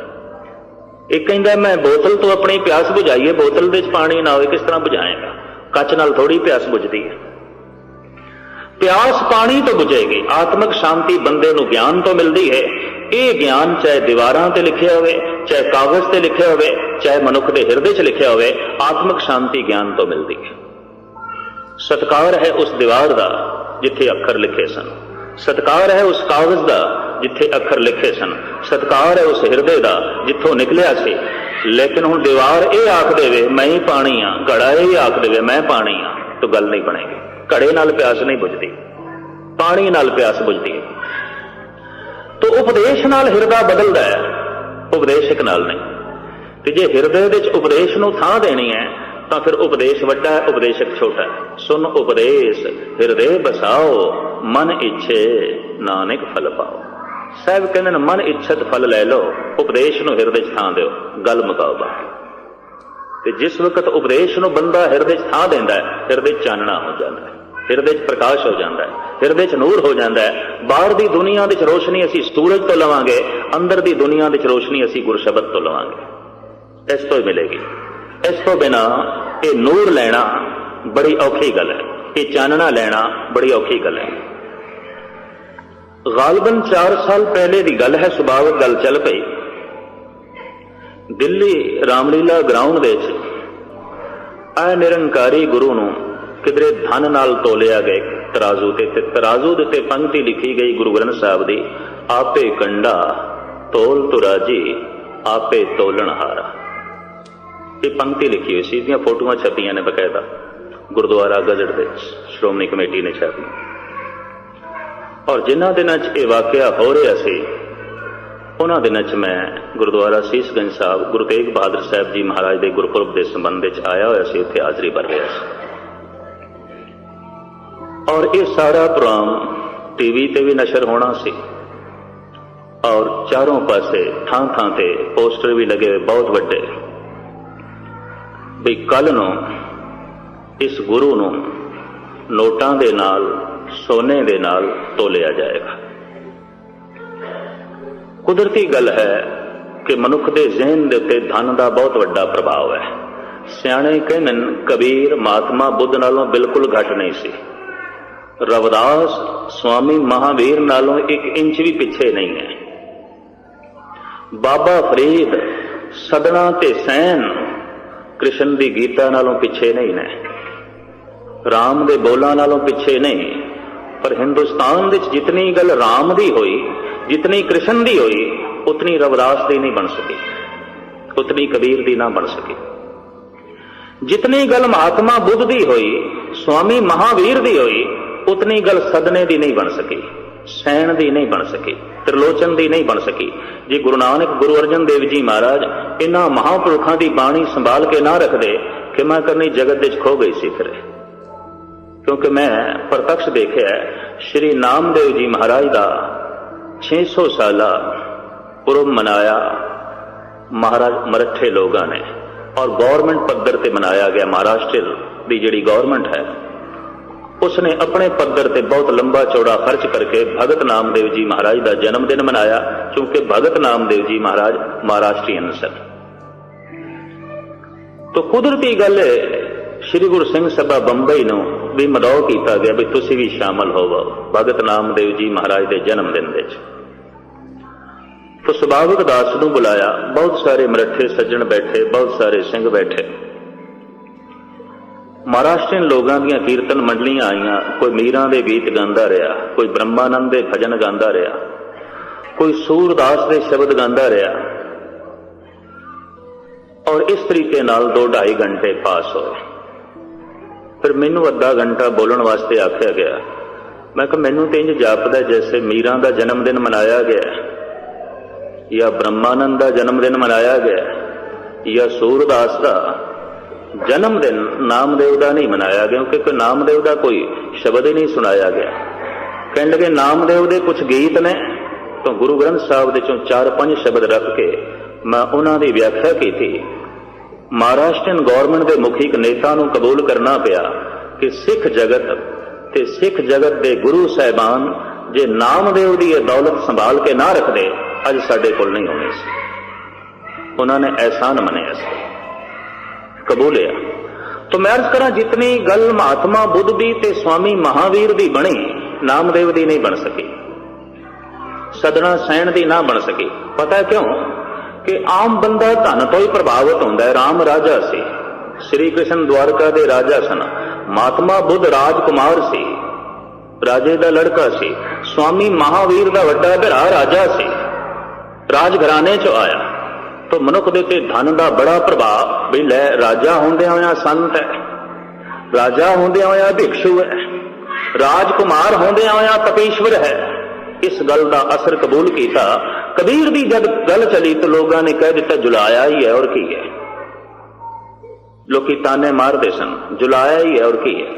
और खुद कहते कबीर, कबीर मेरी जात को सब कोई हंसने बलहारी, इस जात को जै जप्यो सिरजनहार। लोकी ते मेरी जात का मजाक उड़ाते हैं। रविदास भी कहते हैं कि मेरी जात कमीनी, पात कमीनी, ओछा जन्म हमारा। लोकी कहते हैं मेरी जात बड़ी नीवी है, मैं जात करके बड़ा नीवा। तो लोकी अंदाजा कर लेंदे सन की है, जुतियां ही गंढदा पिया चौक दे चोर की है, ये जुलाहा है और की है, वो सदना कसाई ते सी और की है। तो धनवान ये पुरुष नहीं सन। आम मनुख धन का असर कबूल करता है। तो राम ते अवतार बन गया, राम ते संत करके पूजया गया, श्री कृष्ण भी संत करके पूजे गए, महात्मा बुद्धि भी बड़ी चर्चा चली, सदने नूं थां नहीं मिली, कबीर नूं थां ना मिली, नामदेव नूं थां नहीं मिली। सियाणे ब्रह्म ज्ञानी पुरुष कहते ने कबीर नामदेव महात्मा बुद्ध तो 1 इंच भी पिछे नहीं ने। कृष्ण की गीता के फिलसफे तो भगत नामदेव के बोल पिछे नहीं ने, बड़े कीमती बोल ने। पर चूंकि बंदे आम इस ढंग का अंदाजा लाते हैं कि धनवान होके संत बनया है, तो फिर उसकी महिमा बड़ी हो जाती है। गरीब घरानिया के ये पुरुष इन्हों के बोलों की कदर आम दुनियादार बंदियां ने नहीं पाई। ते करीबन जी दुनिया की कदर करने वाले मनुख सन, कोई उन्होंने अवतारां दे आले दुआले खड़े हुए, उन्होंने अवतारां दे बचन नहीं मने। ये नहीं समझना चाहिए कि हिंदू जगत ने कृष्ण की गीता नूं मन लिया, नहीं, वो कृष्ण नाल जरूर जुड़े ने, कृष्ण की गीता नाल नहीं जुड़े। उन्हों की कृष्ण लीला वेखो, नाच गाना ही हो रहा और कुछ नहीं। नचण कुदण मन का चाओ, नानक जिन मन भाव ते ना मन भाव। रास लीला हो रही है, राधा नच रही है, कृष्ण जी नच रहे हैं, ग्वाले नचाए जा रहे हैं। जद गए मेरे पातशाह बिंद्राबन दे उपदेश देने वास्ते, तो सारे लोग आके कहने लगे महाराज चलो रास पै रही है, कृष्ण लीला हो रही है, वेखो। भादरों के दिन सन, ते भादरों के दिनों में मथुरा के बिंद्राबन के रास लीला चलती है। तो वेखो साहब कहने लगे कि वेख रहे हैं असी, और सिर्फ भादरों के महीने च नहीं वेखते सी, ते 12 महीने वेखते हैं, हर वक्त वेखते हैं। मरदाना संगीत का शौकीन, राग का शौकीन कहने लगा पातशाह जब इतने लोग कहते तरले लेंदे, चलिए कोई संगीत दियां धुना ही सुनांगे, कोई नवी गल करनगे संगीत की। साहब कहने लगे संगीत के भांडे उत्थे सखने ने, विचे कुछ नहीं। संगीत एक सोने का भांडा है, बर्तन है। तो बंदा 4 दिन का भुखा होवे ते सोने के भांडे अगों कर दो, भुख मिटेगी। भांडिया च कुछ चाहिए, भांडिया च भोजन चाहिए। साहब कहने लगे मरदाने उत्थे संगीत सखना है, संगीत दे च रब दा नां कोई नहीं, प्रभु की बंदगी कोई नहीं, सखने भांडे ने। करीबन जगत दे इस तरह के सखने भांडे सन। संगीत के भांडे दे पहली दफा भोजन परोसिया गुरु नानक ने। उस भांडे कुछ सौगात पाई, कुछ दौलत पाई। तो ब्राह्मण हैरान हो गए, महाराज तुसी 8 पैर ते 12 महीने किहड़ी रास वेखदे हो? ਇੱਥੇ ਤੇ ਭਾਦਰੋਂ ਦੇ ਮਹੀਨੇ 'ਚ ਪੈਂਦੀ ਹੈ ਰਾਸ ਹਿੰਦੁਸਤਾਨ ਦੇ 'ਚ, ਖਾਸ ਕਰਕੇ ਮਥੁਰਾ ਤੇ ਬਿੰਦਰਾਬਨ ਦੇ 'ਚ। ਮਹਾਰਾਜ ਕਹਿੰਦੇ ਨੇ ਘੜੀਆਂ ਸੱਬੇ ਗੋਪੀਆਂ, ਪਹਿਰ ਕੰਨ ਗੋਪਾਲ, ਗਹਿਣੇ ਪਾਉਣ ਪਾਣੀ ਬੈਸੰਤਰ, ਚੰਦ ਸੂਰਜ ਅਵਤਾਰ, ਸਗਲੀ ਧਰਤੀ ਮਾਰਦਨ, ਵਰਤਣ ਸਗਲ ਜੰਜਾਲ। ਸੂਰਜ ਕ੍ਰਿਸ਼ਨ ਹੈ, ਚੰਦਰਮਾ ਰਾਧਾ ਹੈ। ਇਹਦੇ ਨੱਚਣ ਦੇ ਨਾਲ ਘੜੀਆਂ ਦੀਆਂ ਗੋਪੀਆਂ ਨੱਚਦੀਆਂ ਨੇ। ਦਿਨ ਦੀਆਂ ਤੇ ਰਾਤ ਦੀਆਂ ਕੋਈ 60 ਘੜੀਆਂ ਮੰਨੀਆਂ ਗਈਆਂ, ਇੱਕ ਇੱਕ ਘੜੀ ਲੰਘਦੀ ਹੈ। ਜਿਹੜੇ ਰੁੱਤ ਨੇ ਤੇ ਜਿਹੜੇ ਪਹਿਰ ਨੇ, ਸਾਹਿਬ ਕਹਿੰਦੇ ਨੇ ਤੇ ਗਵਾਲੇ ਨੇ, ਇਹਨਾਂ ਗੋਪੀਆਂ ਦੇ ਨਾਲ ਪੈ ਨੱਚਦੇ ਨੇ। ਪਹਿਲਾ ਪੈਰ ਦਿਨ ਦਾ ਗਿਆ, ਫਿਰ ਦੂਜਾ ਨੱਚ ਕੇ ਚਲਾ ਗਿਆ, ਤੀਜਾ ਨੱਚ ਕੇ ਚਲਾ ਗਿਆ, ਚੌਥਾ ਨੱਚ ਕੇ ਚਲਾ ਗਿਆ, ਫਿਰ ਰਾਤ ਦਾ ਪਹਿਲਾ ਪੈਰ ਆ ਗਿਆ, ਇਹਨੇ ਵੀ ਨੱਚ ਟੱਪ ਕੇ ਚਲੇ ਜਾਣਾ, ਫਿਰ ਦੂਜਾ ਆ ਜਾਏਗਾ, ਤੀਜਾ ਆ ਜਾਏਗਾ, ਚੌਥਾ। ਸਾਹਿਬ ਕਹਿੰਦੇ ਨੇ ਗਵਾਲੇ ਨੇ ਨੱਚਦੇ ਪਏ ਨੇ, ਘੜੀਆਂ ਨੱਚਦੀਆਂ ਪਈਆਂ ਨੇ। ਇਹ ਕ੍ਰਿਸ਼ਨ ਸੂਰਜ ਨੱਚਦਾ ਪਿਆ, ਇਹ ਰਾਧਿਕਾ ਚੰਦਰਮਾ ਇਹ ਵੀ ਨੱਚ ਰਿਹਾ, ਜਿਵੇਂ ਰਾਧਾ ਦੀ ਮਹਿਮਾ ਕ੍ਰਿਸ਼ਨ ਕਰਕੇ ਹੈ, ਚੰਦਰਮਾ ਦੇ ਚ ਰੋਸ਼ਨੀ ਸੂਰਜ ਕਰਕੇ। ਸਾਹਿਬ ਕਹਿੰਦੇ ਨੇ ਇਹ ਰਾਸ ਪਰਿਪੂਰਨ ਪਰਮਾਤਮਾ ਨੇ ਰਚਾਈ ਹੋਈ ਹੈ, ਅਸੀਂ ਵੇਖਦੇ ਹੀ ਰਹਿੰਦੇ ਹਾਂ, ਸਾਨੂੰ ਵੇਖਣ ਦੀ ਲੋੜ ਨਹੀਂ। ਬਲਹਾਰੀ ਕੁਦਰਤ ਵਸਿਆ, ਤੇਰਾ ਅੰਤ ਨਾ ਜਾਏ ਲਿਖਿਆ। ਅਸੀਂ ਉਸ ਦੀ ਇਸ ਕੁਦਰਤ ਦੇ ਚੋਂ ਕਾਦਰ ਦੀ ਝਲਕ ਵੇਖਦੇ ਹਾਂ। ਤਾਂ ਮੈਂ ਅਰਜ਼ ਕਰਾਂ, ਇਸ ਤਰ੍ਹਾਂ ਦੀ ਹਕੀਕਤ ਜਦ ਸਾਹਮਣੇ ਰੱਖੀ ਤਾਂ ਮਹਾਰਾਜ ਨੇ ਸਪਸ਼ਟ ਕਰ ਦਿੱਤਾ, ਤੁਸੀਂ ਕ੍ਰਿਸ਼ਨ ਨਾਲ ਜ਼ਰੂਰ ਜੁੜੇ ਹੋ, ਕ੍ਰਿਸ਼ਨ ਦੇ ਬੋਲਾਂ ਨਾਲ ਨਹੀਂ ਜੁੜੇ, ਤੁਸੀਂ ਸਰੀਰ ਨਾਲ ਜੁੜੇ ਹੋ, ਜੋਤ ਨਾਲ ਨਹੀਂ ਜੁੜੇ। ਜੇ ਗੀਤਾ ਪੜ੍ਹੀਏ ਤਾਂ ਗੱਲ ਕੁਛ ਹੋਰ ਹੈ, ਤੇ ਜੇ ਰਾਸ ਲੀਲਾ ਵੇਖੀਏ ਤਾਂ ਨੱਚਣ ਕੁੱਦਣ ਮਨ ਕਾ ਚਾਓ, ਨਾਨਕ ਜਿਨ ਮਨ ਭਾਓ ਤੇ ਨਾ ਮਨ ਭਾਓ। ਜੇ ਨਾਚ ਹੀ ਵੇਖਣਾ ਤੇ ਥੀਏਟਰ ਬਥੇਰੇ ਨੇ, ਮੰਦਰਾਂ 'ਚ ਜਾਣ ਦੀ ਕੀ ਲੋੜ ਹੈ? ਮੰਦਰ ਨਾਚ ਦੇ ਅਖਾੜੇ ਬਣ ਗਏ ਸਨ, ਮੰਦਰਾਂ ਵਿੱਚ ਕੋਰਾ ਨਾਚ ਰਹਿ ਗਿਆ ਸੀ, ਕਿਸੇ ਕਿਸੇ ਥਾਂ ਅਜੇ ਵੀ ਇਹੀ ਹੈ। ਮਨ ਦਾ ਹੀ ਪਰਚਾਵਾ ਹੈ। ਗੁਰੂ ਨਾਨਕ ਕਹਿੰਦੇ ਨੇ ਇਹ ਮਨ ਦਾ ਪਰਚਾਵਾ ਹੋ ਸਕਦਾ, ਬੰਦਗੀ ਨਹੀਂ ਹੈ। ਨੱਚਣ ਕੁੱਦਣ ਮਨ ਕਾ ਚਾਓ, ਨਾਨਕ ਜਿਨ ਮਨ ਭਾਓ ਤੇ ਨਾ ਮਨ ਭਾਓ। ਕਲਗੀਧਰ ਪਾਤਸ਼ਾਹ ਕਹਿੰਦੇ ਨਾਟਕ ਚੇਟਕ ਕੀਏ ਕੁਕਾ ਜਾ, ਪ੍ਰਭ ਲੋਗਨ ਕੇ ਆਵਤ ਲਾ ਜਾ। ਜਿਹੜੇ ਪ੍ਰਭੂ ਦੇ ਭਜਨ ਕਰਨ ਵਾਲੇ ਭਗਤ ਨੇ, ਉਹਨਾਂ ਨੂੰ ਤੇ ਇਸ ਤਰ੍ਹਾਂ ਦੇ ਨੱਚਣ ਕੁੱਦਣ ਦੀ ਸ਼ਰਮ ਆ ਜਾਂਦੀ ਹੈ, ਤੇ ਮਨ ਦਾ ਪਰਚਾਵਾ ਹੈ, ਹੋਰ ਕੀ ਹੈ? ਕੋਈ ਭਗਤੀ ਥੋੜੀ ਹੈ, ਬੰਦਗੀ ਥੋੜੀ ਹੈ। ਤਾਂ ਮੈਂ ਅਰਜ਼ ਕਰਾਂ, ਨਾਮਦੇਵ ਤੇ ਬਾਕੀ ਦੇ ਜਿਹੜੇ ਭਗਤ ਨੇ, ਇਹਨਾਂ ਦੇ ਬੋਲ ਬੜੇ ਕੀਮਤੀ ਸਨ, ਪਰ ਧਨ ਦੀ ਤਾਕਤ ਪਿੱਛੇ ਨਹੀਂ ਸੀ, ਉੱਚੀ ਜ਼ਾਤ ਦੀ ਤਾਕਤ ਵੀ ਨਹੀਂ ਸੀ। ਜ਼ਾਤ ਕਰਕੇ ਵੀ ਉੱਚੇ ਨਹੀਂ, ਧਨ ਕਰਕੇ ਵੀ ਉੱਚੇ ਨਹੀਂ। ਤੇ ਜਿਨ੍ਹਾਂ ਦੇ ਦਿਲ ਦਿਮਾਗ ਦੇ ਬਹੁਤਾ ਪ੍ਰਭਾਵ ਧਨ ਦਾ ਹੈ ਤੇ ਜ਼ਾਤ ਦਾ ਹੈ, ਉਹ ਕਬੀਰ ਦੇ ਆਲੇ ਦੁਆਲੇ ਇਕੱਠੇ ਨਹੀਂ ਹੋ ਸਕੇ, ਉਹ ਨਾਮਦੇਵ ਦੇ ਆਲੇ ਦੁਆਲੇ ਇਕੱਠੇ ਨਹੀਂ ਹੋ ਸਕੇ। ਉਹ ਸ਼੍ਰੀ ਰਾਮ ਦੇ ਆਲੇ ਦੁਆਲੇ ਜ਼ਰੂਰ ਇਕੱਠੇ ਹੋਏ, ਉਹ ਸ੍ਰੀ ਕ੍ਰਿਸ਼ਨ ਦੇ ਆਲੇ ਦੁਆਲੇ ਜ਼ਰੂਰ ਇਕੱਠੇ ਹੋਏ, ਉਹ ਮਹਾਤਮਾ ਬੁੱਧ ਦੇ ਆਲੇ ਦੁਆਲੇ ਜ਼ਰੂਰ ਇਕੱਠੇ ਹੋਏ, ਤੇ ਸਵਾਮੀ ਮਹਾਵੀਰ ਦੇ ਵੀ ਆਲੇ ਦੁਆਲੇ ਇਕੱਠੇ ਹੋਏ। ਕਬੀਰ ਦੀ ਬਾਣੀ ਜ਼ਰੂਰ ਪੜ੍ਹ ਲਈ, ਲੇਕਿਨ ਜਦ ਕਬੀਰ ਦੇ ਬੋਲਾਂ ਦੇ ਪੂਜਣ ਦੀ ਗੱਲ ਆਈ, ਬਈ ਤੇ ਸ਼ਬਦ ਨੇ, ਅਲਹਾਮ ਨੇ, ਰੱਬੀ ਗੱਲ ਹੈ, ਉਦੋਂ ਇਨਕਾਰੀ ਹੋ ਗਏ। ਬਈ ਨਹੀਂ, ਮਾੜੀ ਮੋਟੀ ਥਾਂ ਦੇ ਸਕਦੇ ਹਾਂ, ਹਿਰਦੇ 'ਚ ਨਹੀਂ। ਤੋ ਕਬੀਰ ਵਾਸਤੇ ਭਾਰਤ ਵਾਸੀਆਂ ਦੇ ਹਿਰਦੇ 'ਚ ਕੋਈ ਥਾਂ ਨਹੀਂ। ਮੈਂ ਕਿਸੇ ਥਾਂ ਤੇ ਗੂੜੇ ਢੰਗ ਨਾਲ ਵੇਖਣ ਦੀ ਕੋਸ਼ਿਸ਼ ਕੀਤੀ ਹੈ, ਹੋ ਸਕਦਾ ਮੇਰਾ ਇਹ ਨਜ਼ਰੀਆ ਗਲਤ ਹੋਵੇ। ਸਿੱਖ ਜਗਤ ਵੀ ਕੋਈ ਬਹੁਤਾ ਸਨਮਾਨ ਨਹੀਂ ਦੇ ਸਕਿਆ। ਦਰਬਾਰ ਸਾਹਿਬ ਦੇ 'ਚ ਵਾਕ ਆਉਂਦਾ ਹੈ, ਜਦ ਮਹੱਲਾ ਪਹਿਲਾ, ਤਾਂ ਜਿਤਨੇ ਸਰੋਤੇ ਬੈਠੇ ਨੇ ਨਾ ਅੰਮ੍ਰਿਤ ਵੇਲੇ, ਸਾਰਿਆਂ ਦੀ ਰਸਨਾ ਤੋਂ ਨਿਕਲ ਜਾਂਦਾ ਧੰਨ ਗੁਰੂ ਨਾਨਕ। ਜੇ ਮਹੱਲਾ ਤੀਜਾ ਆ ਜਾਏ ਤਾਂ ਸਾਰੇ ਕਹਿ ਦਿੰਦੇ ਨੇ ਧੰਨ ਗੁਰੂ ਅਮਰਦਾਸ, ਨਿਕਲਦਾ, ਸੁਭਾਵਿਕ ਨਿਕਲਦਾ। ਮਹੱਲਾ ਪੰਜਵਾਂ ਆ ਜਾਏ, ਸਾਰਿਆਂ ਦੀ ਜ਼ਬਾਨ ਚੋਂ ਨਿਕਲਦਾ ਧੰਨ ਗੁਰੂ ਅਰਜਨ ਦੇਵ ਜੀ। ਤੇ ਜੇ ਆ ਜਾਏ ਬਾਣੀ ਸ੍ਰੀ ਕਬੀਰ ਜੀ, ਕੋਈ ਨਹੀਂ ਕਹਿੰਦਾ ਧੰਨ ਕਬੀਰ, ਚੁੱਪ ਹੋ ਜਾਂਦਾ, ਬਿਲਕੁਲ ਚੁੱਪ ਹੋ ਜਾਂਦਾ। ਆਇਆ ਵਾਕ, ਇਹ ਵੀ ਗੁਰੂ ਦਾ ਸ਼ਬਦ ਹੈ, ਇਹ ਵੀ ਗੁਰੂ ਗ੍ਰੰਥ ਸਾਹਿਬ ਦਾ ਵਾਕ ਹੈ। ਕੀ ਗੱਲ ਹੈ? ਕਹਿੰਦੇ ਮਨੁੱਖ ਦੇ ਅਚੇਤਨ ਮਨ ਵਿੱਚ ਖਿਆਲ ਆ ਜਾਂਦਾ, ਜੁਲਾਹਾ ਹੀ ਹੈ, ਔਰ ਕੀ ਹੈ? ਛੀਂਦਾ ਹੀ ਸੀ, ਉਹ ਨਾਈ ਸੀ, ਉਹ ਕਸਾਈ ਸੀ ਸਦਣਾ, ਔਰ ਕੀ ਸੀ? ਗਰੀਬ ਸਨ, ਨਿਰਧਨ ਸਨ। ਮਨੁੱਖ ਦੇ ਅਚੇਤਨ ਮਨ ਵਿੱਚ ਇਹ ਕੁਰਨੇ ਹੈਗੇ ਨੇ, ਇਹ ਖਿਆਲ ਹੈਗੇ ਨੇ। ਵਰਨਾ ਇਹਨਾਂ ਮਹਾਂਪੁਰਸ਼ਾਂ ਦੀ ਜਿਹੜੀ ਬਾਣੀ, ਇਹਦੇ ਬਾਰੇ ਗੁਰੂ ਰਾਮਦਾਸ ਜੀ ਮਹਾਰਾਜ ਕਹਿੰਦੇ ਨੇ, ਸੁਰਨਰ ਤਿਨ ਕੀ ਬਾਣੀ ਗਾਵੇ ਕੋਈ ਨਾ ਸਕੇ ਮਿਟਾਈ। ਇਹਨਾਂ ਮਹਾਂਪੁਰਖਾਂ ਦੇ ਬਚਨ ਦੇਵੀ ਦੇਵਤੇ ਵੀ ਗਾਣਗੇ, ਰੂਹੇ ਜ਼ਮੀਨ ਦੀ ਕੋਈ ਤਾਕਤ ਇਹਨਾਂ ਦੇ ਬਚਨ ਨਹੀਂ ਮਿਟਾ ਸਕੇਗੀ। ਇਹ ਉਹ ਨੇ। ਖੈਰ, ਲੰਬੀ ਚੌੜੀ ਜਦ ਵਿਚਾਰਧਾਰਾ ਚਲੀ, ਉਸ ਤਰਕਬਾਜ਼ ਨਾਲ ਜਿਹੜਾ ਮੇਰੇ ਕੋਲ ਆਇਆ, ਸੁਭਾਵਿਕ ਦਿੱਲੀ, ਕਹਿਣ ਲੱਗਾ, ਗਿਆਨੀ ਜੀ ਤੁਸੀਂ ਕਿਤਨੀ ਗੱਲ ਕਰੋ, ਪਰ ਤੁਹਾਨੂੰ ਪਤਾ ਹੋਣਾ ਚਾਹੀਦਾ, ਅੱਜ ਸਾਡਾ ਗੁਰੂ धन नाल तोलिया जाएगा और तराजू वो चांदी दी है और ਉਹਦੇ 'ਚ एक पलड़े 'ਚ गुरु ਨੂੰ बिठाया जाएगा, एक पलड़े 'ਚ धन। जगत ਨੂੰ पता चलेगा ਸਾਡੇ गुरु ਦੀ महिमा की है, ਸਾਡੇ गुरु ਦੀ ਗੱਲ की है। ਤੇ बकायदा तकड़ी ਦੇ ਉੱਤੇ ਜਿਹੜੇ ਬੋਲ ਲਿਖੇ ਉਹ ਆਪੇ ਕੰਡਾ ਤੋਲ ਤੋਰਾਜੀ। ਇਸ ਤਰ੍ਹਾਂ ਦੇ ਜਿਤਨੇ ਪਖੰਡੀ ਨੇ ਆਸਰਾ ਬਾਣੀ ਦੇ ਲੈਂਦੇ ਉਹਨੂੰ ਚੱਲ ਨਹੀਂ ਸਕਦੇ, ਇੱਕ ਕਦਮ ਨਹੀਂ ਚੱਲ ਸਕਦੇ। ਇੱਕ ਕਦਮ ਚੱਲਣਾ ਇਹਨਾਂ ਵਾਸਤੇ ਔਖਾ ਹੈ। खैर जब वो इस तरीके का दावा करन लगा, मैं कि गल कम सारा हो जाए फिर चर्चा करांगे, अजे नहीं। खैर मैं टीवी 'ਚ ਇਹ सिलसिला देखिया। कोई 9 ਵਜੇ तो बाद मैं जब अपने प्रोग्राम तो फारग होया, ये सारा दृश्य दिखाया गया तो देश के बड़े बड़े मंत्री भी उत्थे पहुंचे हुए और तराजू के एक पलड़े 'ਚ बैठ के दूसरे 'ਚ नोट रखे गए, करंसी, और तोलिया जा रहा सी।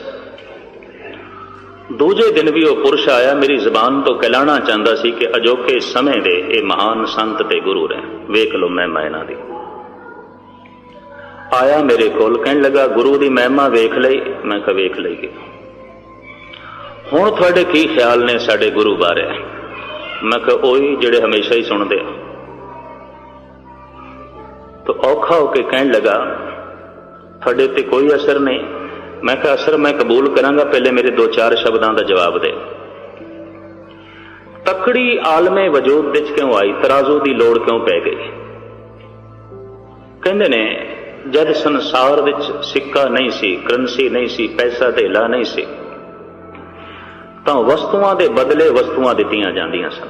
गऊ दे दित्ती, मੱਝ ले लई, 2 मੱਝਾਂ दे दित्तियां, एक उठ ले आंदा, 4 उठ दे दिते, एक हाथी ले आंदा, 2 बकरियां दे दित्तियां, 8 बोरियां कणक ले आए। इस तरह ही चलता सी, वस्तु दे बदले वस्तु। पैसा नहीं सी, पैसा धेला नहीं सी। साग सब्जी लियानी है, दाने दे दो, साग सब्जी। समुची दुनिया 'ਚ ही कुछ सी जद सिक्का नहीं सी। सारी दुनिया दे 'ਚ वस्तु दे बदले वस्तु दित्ती जांदी सी ते वस्तु ही धन सी, चीज ही धन सी, वस्तु धन सी। और दूर ना जाइए, देश की वंड तो पहले मैं अपनी अखां नाल वेख्या, अफगानिस्तान तो पठान लोग ये खुश्क मेवा वेचण वास्ते आउंदे सन। तो मैनू अपने पिंड की गल याद है, लोकी एक छाबे 'ਚ दाणे रख देंदे सन, दूजे छाबे 'ਚ अखरोट ले लेंदे सन, बदाम लेंदे सन। पैसे धेले दी इतनी कोई गल ही नहीं सी, वस्तु दे बदले वस्तु, ये आम चलती सी। हुण 2 चीज़ां बराबर कीतियां जान, वध घट ना होवन, तराजू की लोड़ पई, तुला की लोड़ पई, तकड़ी की लोड़ पई। मैं कहा एक छाबे दे 'ਚ एक पलड़े 'ਚ तेरा गुरु बैठा ते दूजे छाबे दे 'ਚ किन्ने क नोट सन, किन्ना क धन सी?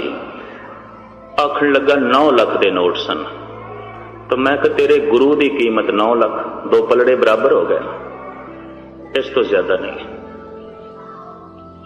ते मैं कहा इस देश दे अरबांपति मौजूद ने, करोड़ांपति मौजूद ने, जिन्हां दे पैरां दी खाक भी तेरा गुरु नहीं है, क्योंकि तकड़ी नाल तुल गया, 2 पलड़े बराबर हो गए, वस्तु के सामने वस्तु बराबर हो गई। गुरु की कीमत 9 लाख है, इस तो ज्यादा नहीं। और जेड़ा गुरु होंदा है, जिसनों रब्बी जोत कहंदे ने, रब्बी ज्ञान कहंदे ने, वो पैसिਆਂ नाल नहीं तोलिया जाता। ते जेड़ा अपने आप नूं पैसिਆਂ नाल तुलाण ते राजी हो गया है, वो कोई संसारी हो सकता है, निरंकारी नहीं है। ये झूठ है, फरेब है। हाँ, जिन्हां दी अकल नहीं कम करती, क्योंकि इस दुनिया विच धार्मिक तौर पर कईयां दी अकल नहीं कम करती, तुसीं उन्हां नूं वरगला सकदे। शब्द की भेटा हो सकती है, गुरु की भेटा हो सकती है, ज्ञान की भेटा हो सकती है, ज्ञान नूं तोलिया नहीं जा सकता। तो गुरु का मतलब कि ज्ञान, ते गुरु तुहाडा तोलिया गया, गल खत्म हो गई। 9 लाख उसकी कीमत है, इस तो ज्यादा नहीं। आखण लगा इस ढंग नाल भी सोचिया जाता है? तो मैं कि हाँ, जिन्होंने गुरबाणी का बोध है वो इस ढंग नाल भी सोचते हैं। मूर्खां दे उत्ते इस गल का प्रभाव पाओ कि गुरु साडा तोलिया गया। और बड़ी चर्चा सी अखबारां 'ਚ, लोग इस गल की बड़ी महिमा पे जाहिर करते सन थां थां दे उत्ते भी अज गुरु साडा तोलिया गया, धन दे नाल तोलिया गया। मैं उन्होंने कहा भाई नेहरू नूं सोने नाल तोलिया गया सी, वो सोना 50 लाख तो भी ज्यादा दा सी जद तोलिया गया सी। ਸ਼ਾਸਤਰੀ ਨੂੰ ਸੋਨੇ ਨਾਲ ਤੋਲਿਆ ਗਿਆ ਸੀ ਮਦਰਾਸ ਵਿੱਚ, ਉਹ ਵੀ 50-60 ਲੱਖ ਤੋਂ ਜ਼ਿਆਦਾ ਦਾ ਸੋਨਾ ਸੀ। ਫਿਰ ਤੇਰਾ ਗੁਰੂ ਕੀ ਉਸਦੇ ਸਾਹਮਣੇ? ਕੁਝ ਵੀ ਨਹੀਂ, ਗੱਲ ਖਤਮ ਹੋ ਗਈ, ਸਿਲਸਿਲਾ ਖਤਮ ਹੋ ਗਿਆ, ਜਵਾਬ ਨਹੀਂ ਬਣਿਆ ਉਸਦੇ ਕੋਲ। तो खैर भगत रविदास जी महाराज गल खोलते हैं, तरतार अपवित्र कर मानिए रे जैसे कागरा करत विचारंग भगत भगवत लिखेत है ऊपर पूजिए कर नमस्कार।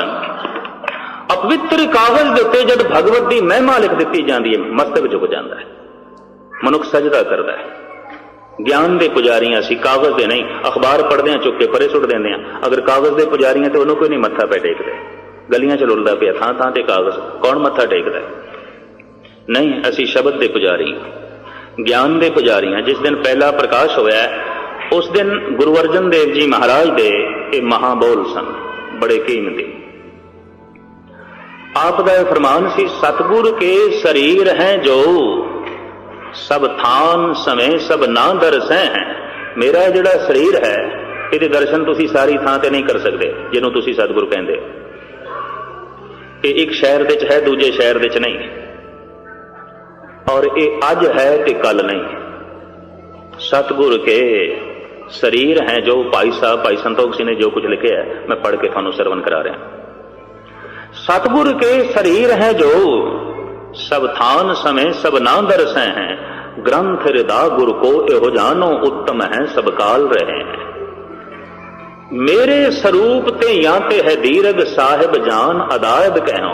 दीरघ कहते ने वड्डे नो, मेरे स्वरूप तो वड्डा करके जानना मैं अज हाँ ते कल नहीं, मैं एक शहर विच हाँ ते दूजे शहर विच नहीं। ये शब्द जुगो जुग अटल रहेगा, हर थां ते रहेगा, हर शहर विच रहेगा। जंगल विच बैठे मनुख ने जपजी साहब का पाठ शुरू कर दिता है, गुरु मेरे संग सदा है नाले गुरु कोल है। और की सफर विच है बंदा कि जाप साहब के बोल आरंभ हो गए ने, गुरु गोबिंद सिंह जी कोल बैठे, गुरु मेरे संग सदा है नाले, सदा नाल हर वक्त संग रहने वाला गुरु चाहिए।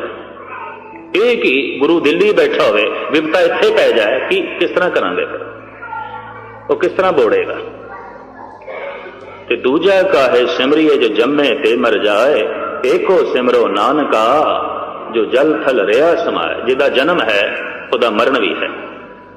सिख जगत की एकता बनी हुई है गुरु ग्रंथ साहब के आसरे ते, पूरी ताकत लग रही है मनमुखा की दुष्टां की, और बहुत बड़ी राजनीतिक ताकत भी लग रही है कि किसी तरीके नाल भी गुरु ग्रंथ साहब के मुकाबले ते 5-7 बंदे होर खड़े कर दो, इस कौम नूं खेरू खेरू करो।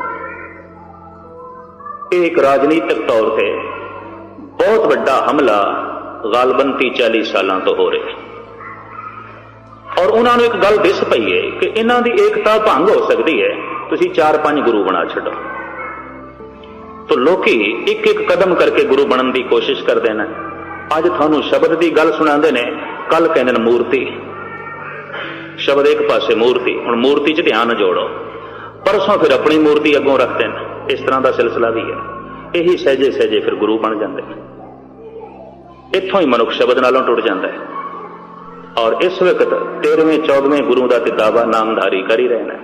अरदास है उत्थे 13-14वां गुरु दी, मेरी गुरु गोबिंद सिंह जी तक गुरु ग्रंथ साहब तक समाप्त नहीं की जाती।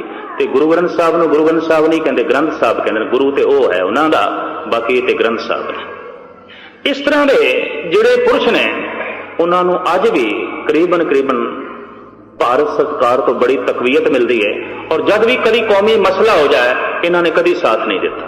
सब स्पष्ट है, तुसी 30-40 साल का इतिहास पढ़ लो, इन्होंने 3-4 लहरां दे किसी ने साथ नहीं दिता, और इस कारण करके कौम हारती रही। और स्पष्ट है कि जिहड़ी भी चीज़ आले दुआले के प्रांतां च बनाई गई, डैम बनाए गए, उत्थों के सूबियां के हवाले कर दिते गए। पंजाब दे डैम बनाया गया भारत सरकार का कंट्रोल, गड्डियां चलाइया गई तरह तरह के तीर्थों के नाम से, कोई गोमती एक्सप्रैस है, कोई विश्वनाथ काशी एक्सप्रैस है, कोई जगन्नाथपुरी एक्सप्रैस है, सोमनाथ मेल भी चलती है। तमाम तीर्थों के नाम उत्ते रेलां चलदियां ने हिंदुस्तान दे। एक हुण होर नवीं रेल इस 1 अक्तूबर तो चलनी है, ख्वाजा गरीब नवाज एक्सप्रैस, दिल्ली तो अजमेर तक, वो मुसलमान फकीर के नाम से ऐलान होया सी लगातार 5-6 महीने कि गोल्डन टैंपल एक्सप्रैस चलेगी पटने साहब तो अमृतसर तक। लोग बहुत खुश होए, पर जिस दिन ये रेल चली ਤੇ ਅੰਮ੍ਰਿਤਸਰ ਪਹੁੰਚੀ। ਇਸ ਦਾ ਨਾਂ ਸੀ ਟਾਟਾ ਨਗਰ ਐਕਸਪ੍ਰੈਸ। ਇਹ ਵੀ ਇਹਨਾਂ ਨੂੰ ਕਬੂਲ ਨਾ ਹੋਇਆ ਵੀ ਇਹ ਨਾ ਇੰਨੇ ਸ਼ਹਿਰਾਂ ਚੋਂ ਲੰਘੇਗੀ ਗੱਡੀ ਤੇ ਲੋਕਾਂ ਦੀ ਰਸਨਾ ਤੋਂ ਨਿਕਲੇਗਾ ਹਰੀ ਮੰਦਰ, ਸਵਰਨ ਮੰਦਰ, ਗੋਲਡਨ ਟੈਂਪਲ। ਇਹ ਗੱਲ ਵੀ ਕਬੂਲ ਨਾ ਹੋਈ। ਸਪਸ਼ਟ ਹੈ ਸਾਹਮਣੇ। ਤੁਸੀਂ ਆਖੋਗੇ ਕਿ ਮੈਂ ਰਾਜਨੀਤਿਕ ਮਸਲਾ ਲੈ ਬੈਠਾ, ਨਹੀਂ, ਧਾਰਮਿਕ ਮਸਲਾ ਲੈ ਬੈਠਾ। ਕੋਸ਼ਿਸ਼ ਹੈ ਕਿ ਗੁਰੂ ਗ੍ਰੰਥ ਸਾਹਿਬ ਦੇ ਮੁਕਾਬਲੇ ਤੇ 5-7 ਫਰਦ ਖੜੇ ਕਰ ਦਿਓ ਤੇ ਸਿੱਖਾਂ ਦੀ ਏਕਤਾ ਨੂੰ ਭੰਗ ਕਰ ਦਿਓ, ਕਿਉਂਕਿ ਗੁਰੂ ਗ੍ਰੰਥ ਸਾਹਿਬ ਦੇ ਆਸਰੇ ਤੇ ਇਹਨਾਂ ਦੀ ਏਕਤਾ ਹੈ, ਇਹਨਾਂ ਦਾ ਜੋੜ ਹੈ, ਇਹਨਾਂ ਦਾ ਇਕੱਠ ਹੈ।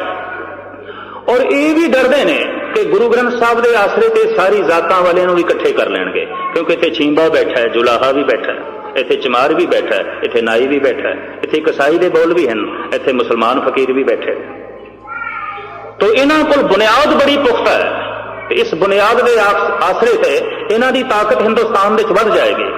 ਤੋ ਜ਼ਾਤ ਪਾਤ ਦੇ ਮਸਲੇ ਵੀ ਸਾਡੇ ਵਿੱਚ ਖੜੇ ਕੀਤੇ ਜਾ ਰਹੇ ਨੇ ਔਰ ਦਿਮਾਗ ਵਿੱਚ ਇਹ ਗੱਲ ਵਸਾਈ ਜਾ ਰਹੀ ਹੈ ਕਿ ਗੁਰਦੁਆਰਿਆਂ ਨਾਲ ਵੀ ਜ਼ਾਤ ਪਾਤ ਜੋੜੋ।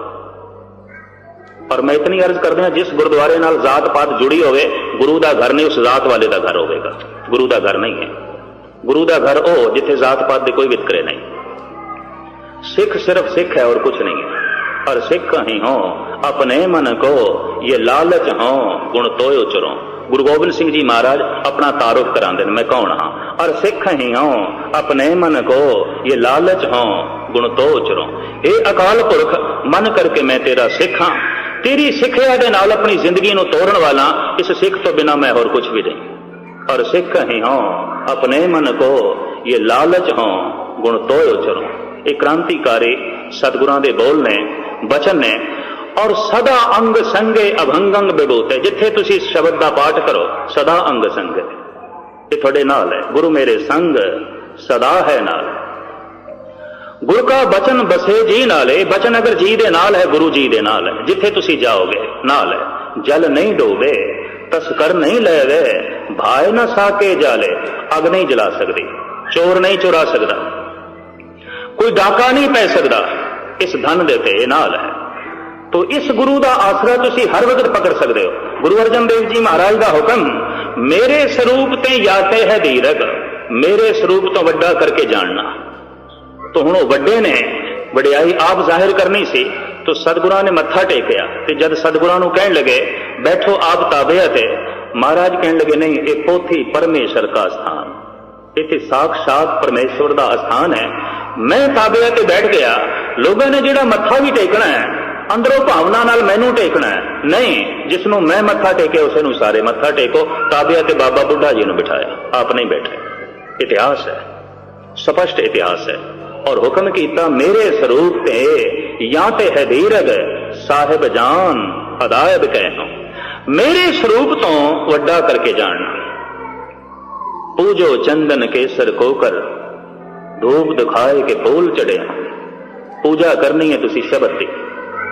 इस वास्ते स्पष्ट कह दिता कि शरीर दे दर्शन करने ने, गुरु गोबिंद सिंह जी महाराज ने साफ कह दिता, दीदार खालसे दा परचा शब्द दा।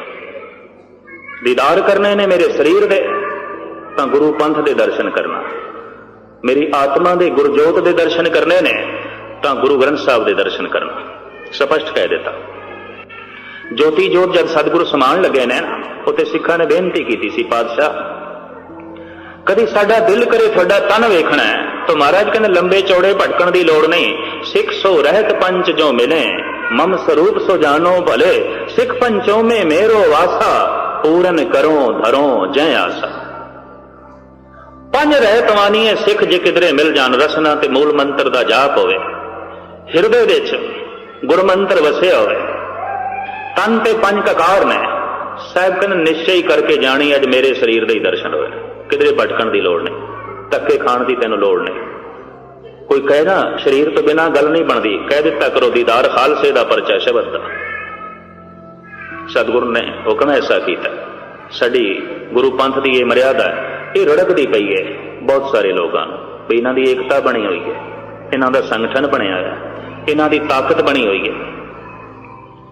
और जब पिछले दिने ये मंग की गई भी ये गुरुद्वारा एक पंजाब पद्धर ते बनया होया है, आल इंडिया पद्धर ते बने, तो ना कर गए भी तो होर ताकत बढ़ जाएगी। इन्हां दी सारे गुरुद्वारे इक्को ही संगठन दे आ जान, ਇੱਕੋ ਹੀ ਮਰਿਆਦਾ ਚਲੇ, ਦੂਜੀ ਗੱਲ ਨਾ ਚਲੇ, ਮਰਿਆਦਾ ਇੱਕ। ਇਹ ਵੀ ਗੌਰਮੈਂਟ ਨੂੰ ਮਨਜ਼ੂਰ ਨਹੀਂ, ਇਹ ਵੀ ਵਿਰੋਧੀਆਂ ਨੂੰ ਮਨਜ਼ੂਰ ਨਹੀਂ ਕਿ ਮਰਿਆਦਾ ਇਹਨਾਂ ਦੀ ਇੱਕ ਚਲੇ, ਕਿਉਂਕਿ ਏਕਤਾ ਹੋ ਜਾਏਗੀ। ਤੇ ਮਰਿਆਦਾ ਵੱਖ-ਵੱਖ ਕਿਉਂ ਅਕਾਲ ਤਖਤ ਦੇ ਰਹਿਤਨਾਮੇ ਤੋਂ ਚਲਾਈ ਜਾਂਦੀ ਹੈ? ਬਹੁਤ ਵੱਡੀ ਸ਼ਰਾਰਤ ਹੈ, ਬਹੁਤ ਵੱਡੀ। ਵੀ ਕਿਸੇ ਤਰੀਕੇ ਨਾਲ ਤੇ ਖੇਰੂ ਕਰੋ, ਕਿਸੇ ਤਰੀਕੇ ਨਾਲ ਤੇ ਵੱਖ-ਵੱਖ ਕਰੋ। ਚਲੋ ਮਰਿਆਦਾ ਵੱਖ-ਵੱਖ ਕਰ ਦੋ, ਕੱਲ ਨੂੰ ਕਹਿ ਦਿਆਂਗੇ ਸਾਡਾ ਗੁਰੂ ਗ੍ਰੰਥ ਸਾਹਿਬ ਨਾਲ ਕੋਈ ਮੇਲ ਨਹੀਂ ਬੈਠਦਾ, ਫਿਰ ਹੋਰ ਧੜੇ ਖੜੇ ਕਰ ਦਿੱਤੇ ਜਾਣਗੇ। ਤਾਂ ਮਰਿਆਦਾ ਇੱਕੋ ਹੀ ਹੈ, ਚਾਹੇ ਅਖੰਡ ਪਾਠ ਸਾਹਿਬ ਰੱਖਣ ਦੀ ਹੈ। ਮਰਿਆਦਾ ਇਹ ਹੈ ਕਿ ਜਿੱਥੇ ਗੁਰੂ ਬੋਲ ਰਿਹਾ ਹੈ, ਅਖੰਡ ਪਾਠ ਚੱਲ ਰਿਹਾ ਹੈ, ਉੱਥੇ ਕੋਈ ਵਿਅਕਤੀ ਵਿਆਖਿਆ ਨਹੀਂ ਕਰ ਸਕਦਾ, ਉੱਥੇ ਕੀਰਤਨ ਨਹੀਂ ਹੋ ਸਕਦਾ, ਉੱਥੇ ਕਥਾ ਨਹੀਂ ਹੋ ਸਕਦੀ। ਤੁਸੀਂ ਬਰਦਾਸ਼ਤ ਕਰ ਸਕਦੇ ਹੋ ਔਰ ਬਰਦਾਸ਼ਤ ਕਰ ਲੈਂਦੇ ਹੋ, ਖਿਮਾ ਕਰਨੀ, ਕਹਿਣਾ ਪਏਗਾ ਉਹ ਖਾਲਸਾ ਨਹੀਂ ਜਿਹਦੇ ਦਰਸ਼ਨ ਦੇ ਚੋਂ ਗੁਰੂ ਦੇ ਦਰਸ਼ਨ ਹੋ। ਦੀਦਾਰ ਖਾਲਸੇ ਦਾ, ਦੀਦਾਰ ਖਾਲਸੇ ਦਾ ਇਹ ਜੋ ਕੌਮੀ ਏਕਤਾ ਵਿੱਚ ਵੱਜੇ ਹੋਇਆ। ਜਿੱਥੇ ਸਤਿਗੁਰੂ ਆਪ ਬੋਲ ਰਹੇ, ਹੁਣ ਦੂਜੇ ਤੀਜੇ ਦੇ ਬੋਲਣ ਦੀ ਕੀ ਲੋੜ, ਗੱਲ ਖਤਮ। ਇਸ ਵਾਸਤੇ ਮਰਿਆਦਾ ਬਣਾਈ ਗਈ ਹੈ ਕਿ ਜਿੱਥੇ ਅਖੰਡ ਪਾਠ ਹੈ ਉਹ ਅਲੱਗ ਸਿਲਸਿਲਾ, ਠੀਕ, ਰਹਿਤ ਮਰਿਆਦਾ ਬਣ ਚੁੱਕੀ ਹੈ, ਵਿਆਹ ਸ਼ਾਦੀਆਂ ਦੀ ਮਰਿਆਦਾ ਬਣ ਚੁੱਕੀ ਹੈ, ਆਨੰਦ ਕਾਰਜ ਦੀ ਮਰਿਆਦਾ ਬਣ ਚੁੱਕੀ ਹੈ, ਵਿਵਾਹ ਵਿਧੀ, ਨਾਮ ਸੰਕਰਨ, ਜਨਮ ਮਰਨ ਦੀ ਸਭ ਕੁਝ ਦੀ ਮਰਿਆਦਾ ਬਣ ਚੁੱਕੀ ਹੈ। ਲੇਕਿਨ ਉਸ ਮਰਿਆਦਾ ਦੀ ਵਿਰੋਧਤਾ ਕਿਉਂ? ਬਈ ਅਨੇਕਤਾ ਪੈਦਾ ਕਰਨੀ ਹੈ, ਵੱਖ-ਵੱਖ ਸਿਲਸਿਲੇ ਪੈਦਾ ਕਰਨੇ ਨੇ। ਹਰ ਕਦਮ ਤੇ ਸੁਚੇਤ ਰਹੋਗੇ ਤੇ ਏਕਤਾ ਬਣੀ ਰਹੇਗੀ, ਵਰਨਾ ਚਾਰੋਂ ਪਾਸੇ ਤੋਂ ਹਮਲੇ ਨੇ, ਇੱਕ ਪਾਸੇ ਨਹੀਂ, ਚਾਰੋਂ ਪਾਸੇ ਤੋਂ। ਚੈਨ ਨਾਲ ਨਾ ਸਾਡੇ ਸਤਿਗੁਰਾਂ ਨੂੰ ਬੈਠਣ ਦਿੱਤਾ ਗਿਆ, ਨਾ ਕਦੀ ਸਿੱਖਾਂ ਨੂੰ ਬੈਠਣ ਦਿੱਤਾ ਗਿਆ। ਇਤਨੀ ਮੈਂ ਅਰਜ਼ ਕਰਦੇ ਹਾਂ। ਜੇ ਗੁਰੂ ਨਾਨਕ ਨੂੰ ਭੂਤਨਾ ਬੇਤਾਲਾ ਆਖਿਆ ਕਈਆਂ ਨੇ, ਤੇ ਗੁਰੂ ਗੋਬਿੰਦ ਸਿੰਘ ਜੀ ਮਹਾਰਾਜ ਦੇ ਨਾਲ ਅੱਠੇ ਪੈਰ ਲੜਦੇ ਰਹੇ, ਗੁਰੂ ਅਰਜਨ ਦੇਵ ਜੀ ਮਹਾਰਾਜ ਨੂੰ ਤੱਤੀ ਤਵੀ ਤੇ ਬਿਠਾ ਦਿੱਤਾ, ਤਾਂ 11ਵੇਂ ਸਰੂਪ ਗੁਰੂ ਗ੍ਰੰਥ ਸਾਹਿਬ ਦੇ ਖਿਲਾਫ ਵੀ ਮੁਖਾਲਫਤ ਹੈ। ਤਰ੍ਹਾਂ ਤਰ੍ਹਾਂ ਦੀਆਂ ਚੇਮੇ ਗੋਈਆਂ ਨੇ। ਤੁਹਾਨੂੰ ਸਾਵਧਾਨ ਹੋਣਾ ਪਏਗਾ, ਸੁਚੇਤ ਹੋਣਾ ਪਏਗਾ, ਕਿਉਂਕਿ ਤੁਸੀਂ ਮਨਾ ਰਹੇ ਹੋ ਪ੍ਰਕਾਸ਼ ਉਤਸਵ। ਇਸ ਸੰਬੰਧ ਵਿੱਚ ਇਹ ਜੋ ਹੈ ਪ੍ਰੋਗਰਾਮ ਚੱਲ ਰਿਹਾ ਹੈ, ਪ੍ਰਕਾਸ਼ ਦਿਵਸ ਸਾਹਿਬ ਸ੍ਰੀ ਗੁਰੂ ਗ੍ਰੰਥ ਸਾਹਿਬ ਜੀ ਮਹਾਰਾਜ। ਜ਼ਮੀਨ ਦੇ ਉੱਤੇ ਬਹੁਤ ਖੁਸ਼ੀਆਂ ਭਰਾ ਦਿਨ ਸੀ ਜਦ ਸ਼ਬਦ ਨੂੰ ਐਲਾਨੀਆ ਤੌਰ ਤੇ ਕਹਿ ਦਿੱਤਾ ਗਿਆ ਕਿ ਇਹੀ ਗੁਰੂ ਹੈ, ਇਹਦੇ ਨਾਲ ਹੀ ਹਿਰਦਾ ਬਦਲਦਾ। ਤੁਸੀਂ ਸ਼ਬਦ ਦਾ ਜਾਪ ਕਰੀ ਜਾਓ, ਹਿਰਦਾ ਬਦਲ ਜਾਂਦਾ ਹੈ। ਤੁਸੀਂ ਸ਼ਬਦ ਦਾ ਜਾਪ ਕਰੀ ਜਾਓ, ਰਸ ਬਣ ਜਾਂਦਾ ਹੈ। ਤੁਸੀਂ ਸ਼ਬਦ ਦਾ ਜਾਪ ਕਰੀ ਜਾਓ, ਪ੍ਰਕਾਸ਼ ਬਣ ਜਾਂਦਾ ਹੈ। ਕਿਸੇ ਮਨੁੱਖ ਦੇ ਚ ਧਿਆਨ ਜੋੜੋ, ਕੱਖ ਨਹੀਂ ਬਣਦਾ, ਕੁਝ ਵੀ ਨਹੀਂ ਬਣਦਾ। ਹਜ਼ਾਰਾਂ ਮਨੁੱਖ ਇਸ ਤਰੀਕੇ ਨਾਲ ਮਨੁੱਖਾਂ ਦੇ ਧਿਆਨ ਜੋੜ ਕੇ ਖੱਪ ਗਏ ਨੇ, ਕੱਖ ਵੀ ਨਹੀਂ ਗੱਲ ਬਣਦੀ। ਸ਼ਬਦ ਦੇ ਧਿਆਨ ਜੋੜੋ, ਸ਼ਬਦ ਦਾ ਜਾਪ ਕਰੋ, ਗੱਲ ਬਣ ਜਾਂਦੀ ਹੈ। ਮੇਰੇ ਸਰੂਪ ਤੇ ਜਾਂ ਤੇ ਹਦੀਰ ਗਏ ਸਾਹਿਬ ਜਾਨ ਅਦਾਇਬ ਕਹਿ। ਸ਼ਬਦ ਦਾ ਜਾਪ ਕਰਦਿਆਂ ਜਿਹੜਾ ਅੱਗੇ ਲੰਘ ਜਾਂਦਾ, ਬਹੁਤ ਅੱਗੇ ਲੰਘ ਜਾਂਦਾ, ਦੁਆਰ ਤੇ ਪਹੁੰਚ ਜਾਂਦਾ, ਉਹਨਾਂ ਦੀ ਗੱਲ ਕੁਛ ਹੋਰ ਹੈ। ਔਰ ਭਾਈ ਸਾਹਿਬ, ਭਾਈ ਨੰਦ ਲਾਲ ਨੇ ਇਸ ਸੰਬੰਧ ਵਿੱਚ ਬਹੁਤ ਕੁਝ ਕਿਹਾ। 5-10 ਮਿੰਟ ਮੈਂ ਤੁਹਾਡੇ ਹੋਰ ਲਵਾਂਗਾ, ਤਾਂ ਕਿ ਮੈਂ ਕੱਲ ਜਿੱਥੇ ਇੱਕ ਲੜੀ ਨੂੰ ਅਧੂਰਾ ਛੱਡਿਆ ਸੀ, ਮੇਰੀ ਜ਼ਮੀਰ ਤੇ ਬੋਝ ਪਿਆ ਹੋਇਆ। ਨੰਦ ਲਾਲ ਕਹਿੰਦੇ ਨੇ, ਐ ਸੂਫੀਓ, ਜੇ ਕਿਧਰੇ ਤੁਹਾਨੂੰ ਗੁਰੂ ਨਾਨਕ, ਗੁਰੂ ਗੋਬਿੰਦ ਸਿੰਘ ਜੈਸਾ ਰਹਿਬਰ ਮਿਲਦਾ, ਇਹ ਭਟਕਣਾ ਤੁਹਾਡੀ ਦੁਨੀਆ 'ਚ ਨਹੀਂ ਹੋਣੀ ਸੀ, ਇਹ ਪਰੇਸ਼ਾਨੀ ਤੁਹਾਡੀ ਦੁਨੀਆ 'ਚ ਨਹੀਂ ਹੋਣੀ ਸੀ। ਗੁਰੂ ਦੀ ਮਹਿਮਾ ਗਜ਼ਨੀ ਤੋਂ ਆਇਆ ਇਹ ਪੁਰਸ਼ ਗਾਇਨ ਕਰਦਾ। ਗਜ਼ਨੀ ਦੇ ਰਹਿਣ ਵਾਲੇ ਸਨ। ਮੈਂ ਇਹਨਾਂ ਦਾ ਸਥਾਨ ਵੇਖ ਕੇ ਆਇਆ ਗਜ਼ਨੀ ਵਿੱਚ। ਉੱਥੇ ਭਾਈ ਸਾਹਿਬ, ਭਾਈ ਨੰਦ ਲਾਲ ਦੀਆਂ ਕੁਝ ਲਿਖਤਾਂ ਵੀ ਪਈਆਂ ਹਨ ਕਿ ਉਹੀ ਮਕਾਨ ਜਿੱਥੇ ਭਾਈ ਸਾਹਿਬ ਜੀ ਰਹੇ ਸਨ, ਉਹੀ ਬਣਿਆ। ਉਹਨੂੰ ਹੁਣ ਗੁਰਦੁਆਰੇ ਦੀ ਸ਼ਕਲ ਦੇ ਦਿੱਤੀ ਨੇ। ਗਜ਼ਨੀ ਵਿੱਚ, ਅਫਗਾਨਿਸਤਾਨ ਦੇ ਅੰਦਰ, ਕਾਬਲ ਤੋਂ ਕੋਈ 60 ਮੀਲ ਦੀ ਦੂਰੀ ਤੇ ਇਲਾਕਾ ਇਹ ਸਾਰਾ ਸੂਫੀ ਸੰਤਾਂ ਦਾ ਸੀ। ਆਲੇ ਦੁਆਲੇ ਸੂਫੀ ਫਕੀਰ ਸਨ, ਇਸਲਾਮ ਤੋਂ ਪ੍ਰਭਾਵਿਤ ਸਨ। ਇਸਲਾਮ ਦਾ ਬੜਾ ਭਾਰੀ ਬੋਲਬਾਲਾ ਸੀ ਈਰਾਨ ਤੇ ਅਫਗਾਨਿਸਤਾਨ ਵਿੱਚ। ਉਸੇ ਮਾਹੌਲ ਵਿੱਚ ਭਾਈ ਨੰਦ ਲਾਲ ਜੀ ਪਲੇ ਨੇ। ਔਰ ਮੁਲਕ ਦੇ ਜਦ ਅਫਰਾ ਤਫਰੀ ਮਚੀ ਤੇ ਆਪ ਮੁਲਤਾਨ ਵਿੱਚ ਆ ਗਏ। ਫਿਰ ਬਾਕੀ ਦੀ ਜ਼ਿੰਦਗੀ ਇੱਥੇ ਮੁਲਤਾਨ ਵਿੱਚ ਬਤੀਤ ਕਰ ਰਹੇ ਸਨ ਕਿ ਗੁਰੂ ਗੋਬਿੰਦ ਸਿੰਘ ਜੀ ਮਹਾਰਾਜ ਦੀ ਸਹੁੰ ਕੰਨਾਂ 'ਚ ਪਈ, ਗੁਰੂ ਨਾਨਕ ਦੇ ਬੋਲ ਕੰਨਾਂ 'ਚ ਪਏ, ਸ਼ਬਦ ਦੀਆਂ ਗੁੰਜਾਰਾਂ ਚਾਰੋਂ ਪਾਸੇ ਸੁਣੀਆਂ, ਤਾਂ ਪ੍ਰਭਾਵਿਤ ਹੋ ਕੇ ਆਪ ਅਨੰਦਪੁਰ ਸਾਹਿਬ ਗਏ ਸਨ। ਜੋ ਰੱਬੀ ਜਲਵੇ ਉਹਨਾਂ ਨੇ ਵੇਖੇ, ਉਹ ਫਿਰ ਆਪਣੀਆਂ ਕਿਤਾਬਾਂ ਵਿੱਚ ਉਹਨਾਂ ਨੇ ਵਰਣਨ ਕੀਤੇ ਨੇ। ਸੂਫੀ ਕਲਾਮ ਸਾਰੇ ਦਾ ਸਾਰਾ ਨੰਦ ਲਾਲ ਦੇ ਸਾਹਮਣੇ ਸੀ। ਇਸ ਵਾਸਤੇ ਉਹਨਾਂ ਨੇ ਗੱਲ ਬੜੀ ਨਿਖੇੜ ਕੇ ਕਰ ਦਿੱਤੀ ਹੈ, ਖੁੱਲ ਕੇ ਕਰ ਦਿੱਤੀ ਹੈ। ਹਾਫਿਜ਼ ਕਹਿੰਦਾ ਹੈ ਕਿ ਰੱਬ ਦੇ ਮਾਰਗ ਤੇ ਮੈਂ ਚੱਲ ਤੇ ਗਿਆ, ਔਕੜਾਂ ਬੜੀਆਂ ਨੇ, ਬਿਪਤਾਵਾਂ ਬੜੀਆਂ ਨੇ। ਇਹ ਰਸਤਾ ਵੀ ਪਹਾੜੀ ਰਸਤਾ ਹੈ, ਬਿਖਮ ਰਸਤਾ ਹੈ। ਔਰ ਇਤਨੀ ਮੈਂ ਅਰਜ਼ ਕਰਦੇ ਹਾਂ, ये मैदानी रास्ता नहीं है, पहाड़ी रास्ता है। जब भी कोई चलता है तो रस्ते दियां कुछ परेशानियां बेचैन कर दियां ने।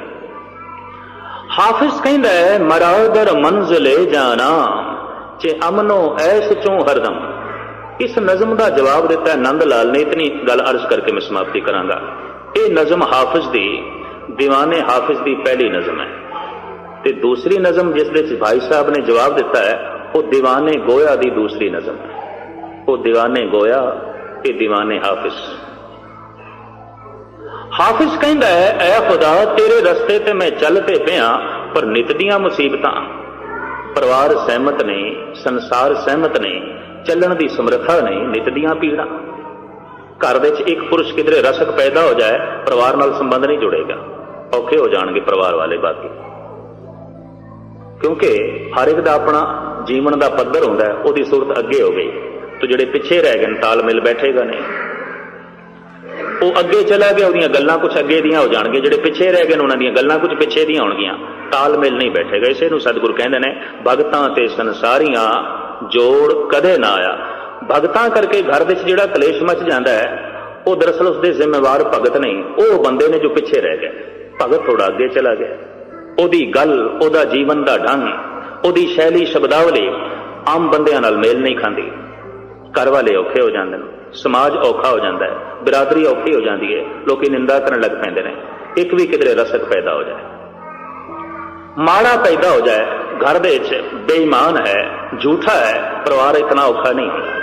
ठग है, चोर है, ता भी मैं देखा है घर वाले इतने औखे नहीं। एक संत पैदा हो गया, रसक पैदा हो गया, भगत पैदा हो गया तो परिवार भी औखा हो जाता है, संसार भी औखा हो जाता है, पड़ोसी भी औखे हो जाते हैं, तरह तरह दी गल्लां चल पैंदियां, चेमेगोइयां चल पैंदियां। हाफिज कहंदा है ऐ खुदा मैं तेरे रस्ते ते चल पिया मरादर मंजिले जाना चे अमनो ऐश चूं हरदम। तेरे रस्ते ते चल के अमन नसीब नहीं होया, सुख नहीं मिलिया। चलना है बड़ा औखा, वाट बड़ी लंबेरी है। पुरसुलात का पंथ दुहेला संग न साथी गवन अकेला। मार्ग दे बड़े बड़े दृश्य खिंचे ने भगतां ने। तो हाफिज कहंदे ने मैं चलदा चलदा जब थक जाना तो थोड़ा जिहा साजो समान नूं उतार के रस्ते च बैठ जाना भी चलो दम लईए। पर दम लेना की हुंदा है भी चलो रोज नमाज पढ़दे अज ना ही सही। मनुख दे अंदर ख्याल आउंदा है रोज नितनेम करदे चलो अज ना ही सही, हुण दम ले लईए। रोज चलदे चलो अज ना ही सही, रोज माला फेरदे चलो अज ना ही सही, रोज वाहिगुरू वाहिगुरू का जाप करते हैं चलो एक दो दिन ना ही सही। हाफिज कहते हैं इस तरह का मेरे अंदर ख्याल पैदा होता है मरादर मंजिले जाना। और ये ख्याल कभी बगौर मुताला करना अभ्यासियों के अंदर पैदा होता है। रोज जाते हैं गुरुद्वारे चलो ना ही सही, रोज पढ़ते हैं बाणी चलो अज ना ही सही, रोज जाप करते हैं चलो अज ना ही सही।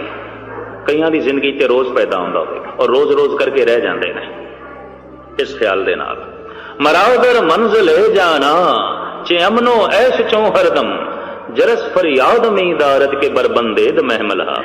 कहने जब मैं साजो समान सारा खिलेर के आराम करना चाहना तो जरस कहते ने घड़ियाल नूं। घड़ियाल वज पैंदा है। अरब देशों में जिहड़े काफले चलते सन ना उठां दे 100-100 उठ कट्ठे चलने, 50-50 उठ एक दूजे के पिछे बन के चलते सन। अजे भी हैं कुछ थोड़े बहुत। रस्ते च जिथे विश्राम करना हुंदा सी ना तो उठां तो ये माल सारा उतार लेंदे सन, रात आराम करते सन। फिर घड़ियाल वजदा सी, नगारा वजदा सी भी कूच करना है, चलना है, तो छेती छेती सारे साजो समान बन लेंदे सन, इंज उठां ते लद के फिर चल पैंदे सन। हाफिज कहंदा जद साजो समान उतार के जद मैं आराम करना चाहना तो जरस फरियाद में दारद के बरबंदेद महमला। किधरे मौत का घड़ियाल वज पैंदा ते किसे दा जिंदगी का कारवां कूच कर जाता है। वो वजदा होया घड़ियाल मैनू कहंदा संभाल चल। दरअसल है तो यह घड़ियाल बहरे कन्ना नू नहीं सुनाई देंदा। पारो सी के जो हुआ तू अपने भी जान। जिहड़ी घटना पड़ोसी दे घर घटी है वो तेरे नाल भी घटनी है। तो ये घड़ियाल है, सुचेत करता है भी खाली जाएगा और कुछ है नहीं, ਤੋ ਹਾਫਿਜ਼ ਕਹਿੰਦੇ ਨੇ, ਜਦ ਮੌਤ ਦਾ ਘੜਿਆਲ ਵੱਜ ਪੈਂਦਾ ਮੇਰੇ ਕੰਨ ਸੁਣ ਲੈਂਦੇ ਨੇ ਕੋਈ ਬੰਦਾ ਚਲਾਣਾ ਕਰ ਗਿਆ, ਕੋਈ ਜਾਂਦਾ ਰਿਹਾ। ਤੋ ਕਹਿੰਦੇ ਨੇ ਉਦੋਂ ਫਿਰ ਮੈਂ ਉਹ ਖਿੰਡਿਆ ਹੋਇਆ ਸਮਾਨ ਫਿਰ ਸਮੇਟਦਾ, ਫਿਰ ਖਿੰਡੇ ਹੋਏ ਮਨ ਨੂੰ ਫਿਰ ਜੋੜਦਾ, ਫਿਰ ਆਲਸੀ ਮਨ ਨੂੰ ਸਮਝਾਉਂਦਾ ਐਸਾ ਹੀ ਨਾ ਹੋਵੇ ਕਿਧਰੇ ਦਮ ਨਿਕਲ ਜਾਏ ਤੇ ਰਸਤੇ 'ਚ ਹੀ ਪਿਆ, ਟਿਕਾਣੇ ਤੇ ਪਹੁੰਚੇ ਹੀ ਨਹੀਂ, ਮੰਜ਼ਿਲ ਤੇ ਪਹੁੰਚੇ ਹੀ ਨਹੀਂ। ਤੋ ਕਹਿੰਦੇ ਮੈਂ ਖਿੰਡੇ ਹੋਏ ਸਾਜ਼ੋ ਸਮਾਨ ਨੂੰ ਫਿਰ ਬੰਨਣ ਦੀ ਕੋਸ਼ਿਸ਼ ਕਰਦਾ। ਅੱਗੇ ਚੱਲ ਕੇ ਇਸਨੇ ਬੜਾ ਦੁੱਖ ਰੋਇਆ ਹੈ। ਕਹਿੰਦਾ ਸ਼ਬੇ ਤਾਰੀਕ ਬੀਮੇ ਮੌਜ ਗਰਦਾ ਵੇ ਚੁਣੀ ਆਇਲ ਕੁਜਾਦਾ ਆਨੰਦੇ ਹਾਲੇ ਮਾਂ ਸੁਬਕ ਸਾਰਾਨੇ ਸਾਹਿਲਾ। ਇਹਦਾ ਪੰਜਾਬੀ ਅਨੁਵਾਦ ਕੀਤਾ ਹੈ ਪ੍ਰਿੰਸੀਪਲ ਗੰਗਾ ਸਿੰਘ ਨੇ। ਰਾਤ ਹਨੇਰੀ ਘੁੰਮਣ ਘੇਰੀ ਪਾਣੀ ਠਾਠਾ ਮਾਰੇ ਉਹ ਕੀ ਜਾਣਨ ਹਾਲ ਅਸਾਡਾ ਜੋ ਰਹਿੰਦੇ ਨਦੀ ਕਿਨਾਰੇ। ਹਾਫਿਜ਼ ਕਹਿੰਦਾ ਇੱਕ ਤੇ ਰਾਤ ਬਿਲਕੁਲ ਅੰਧੇਰੀ ਹੈ। ਕਹਿੰਦਾ ਮੈਂ ਇਬਾਦਤ ਕਰਦਾ ਤੇ ਪਿਆ, ਸਮਝ ਕੱਖ ਕੋਈ ਨਹੀਂ, ਖੁਦਾ ਖੁਦਾ ਕਰੀ ਜਾਣਾ, ਸੂਝ ਸਮਝ ਆਏ ਕੋਈ ਨਹੀਂ, ਤਸਬੀਹ ਫੇਰੀ ਜਾਣਾ, ਅੱਲਾ ਅੱਲਾ ਕਰੀ ਜਾਣਾ, ਸਮਝ ਆਏ ਕੋਈ ਨਹੀਂ, कुरान में पढ़ी जाना समझ मैनू है कोई नहीं, नमाज में पढ़ी जाना समझ मैनू है कोई नहीं, चल मैं पिया रास्ता दिखाई नहीं देता। शबे तारीक रात अंधेरी है, शबे तारीक बीमे मौज गर्दा बेचो नहीं आयल। कहता जिस दरिया दे च मैं पैर पा बैठा ਉਹਦੇ ਚ ਲਹਿਰਾਂ ਨੇ, ਘੁੰਮਣ ਘੇਰੀਆਂ ਨੇ, ਪਾਰਲਾ ਕੰਡਾ ਮੈਨੂੰ ਦਿਖਾਈ ਨਹੀਂ ਦਿੰਦਾ, ਨਾਲ ਮੇਰੇ ਕੋਈ ਹੈ ਨਹੀਂ, ਰਾਤ ਅੰਧੇਰੀ ਹੈ। ਇਹ ਜ਼ਿਕਰ ਕੀਤਾ ਉਸਨੇ ਆਪਣੀ ਅਵਸਥਾ ਦਾ। ਸ਼ਬੇ ਤਾਰੀਕ ਬੀਮੇ ਮੌਜ, ਇਤਨਾ ਨਾ ਸਮਝਣਾ ਇੱਕ ਬਹੁਤ ਵੱਡੀ ਪੀੜਾ ਤੋਂ ਵੀ ਲੰਘਣਾ ਪੈਂਦਾ ਕਦੀ ਸਮਾਰਕ ਤੇ ਕੋਈ ਚੱਲੇਗਾ ਤਾਂ। ਸ਼ਬੇ ਤਾਰੀਕ ਬੀਮੇ ਮੌਜ ਗਰਦਾ ਵੇਚੋ ਨਹੀਂ ਆਇਲ ਕੁਜਾਦਾ ਨਿੰਦੇ ਹਾਲੇ ਮਾਂ ਸੁਬਕ ਸਹਾਰਾਨੇ ਸਾਹਿਲ ਹਾ। ਹੁਣ ਉਹ ਬੰਦੇ ਮੇਰਾ ਹਾਲ ਕੀ ਜਾਣਨ ਜਿਹੜੇ ਇਸ ਰਸਤੇ ਤੇ ਕਦੀ ਚਲੇ ਹੀ ਨਹੀਂ, ਦਰਿਆ ਦੇ ਕੰਢੇ ਤੇ ਖੜੇ ਨੇ, ਤਮਾਸ਼ਾ ਪਏ ਵੇਖਦੇ। ਕੁਜਾਦਾ ਆਨੰਦ ਹਾਲੇ ਮਾਂ, ਉਹ ਮੇਰਾ ਹਾਲ ਕੀ ਜਾਣਨ, ਉਹ ਮੇਰੀ ਵਿਪਤਾ ਨੂੰ ਕੀ ਸਮਝਣ ਕਿ ਵਿਪਤਾ ਕੀ ਹੈ। ਫਰੀਦ ਇਹਨਾਂ ਵਿਪਤਾਵਾਂ ਦਾ ਜ਼ਿਕਰ ਕਰਦੇ ਨੇ। ਚਿੰਤ ਖਟੋਲਾ ਵਾਣ ਦੁੱਖ ਬਿਰੇ ਵਿਛਾਵਣ ਲੇਪ, ਇਹ ਹਮਾਰਾ ਜੀਵਣਾ ਤੂੰ ਸਾਹਿਬ ਸੱਚੇ ਵੇਖ। ਕੁਜਾਦਾ ਆਨੰਦ ਹਾਲੇ ਮਾਂ ਸੁਬਕ ਸਹਾਰਾਨੇ ਸਾਹਿਲਾ।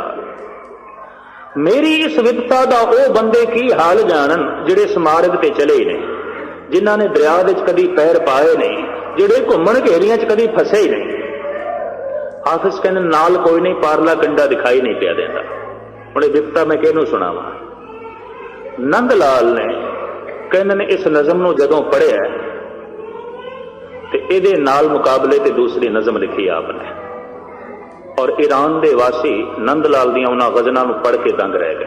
ਇਹ ਗੱਲ ਵੱਖਰੀ ਹੈ ਕਿ ਮਜ਼ਹਬੀ ਤਅੱਸੁਬ ਨੇ ਉਹਨਾਂ ਦੇ ਹਿਰਦੇ ਸਤਕਾਰ ਨਹੀਂ ਪੈਦਾ ਕੀਤਾ, ਪਰ ਅਸ਼ ਕਰ ਉੱਠੇ ਕਿ ਕੋਈ ਐਸਾ ਦਿਮਾਗ ਵੀ ਹੈ, ਕੋਈ ਇਸ ਢੰਗ ਨਾਲ ਵੀ ਸੋਚਦਾ ਹੈ।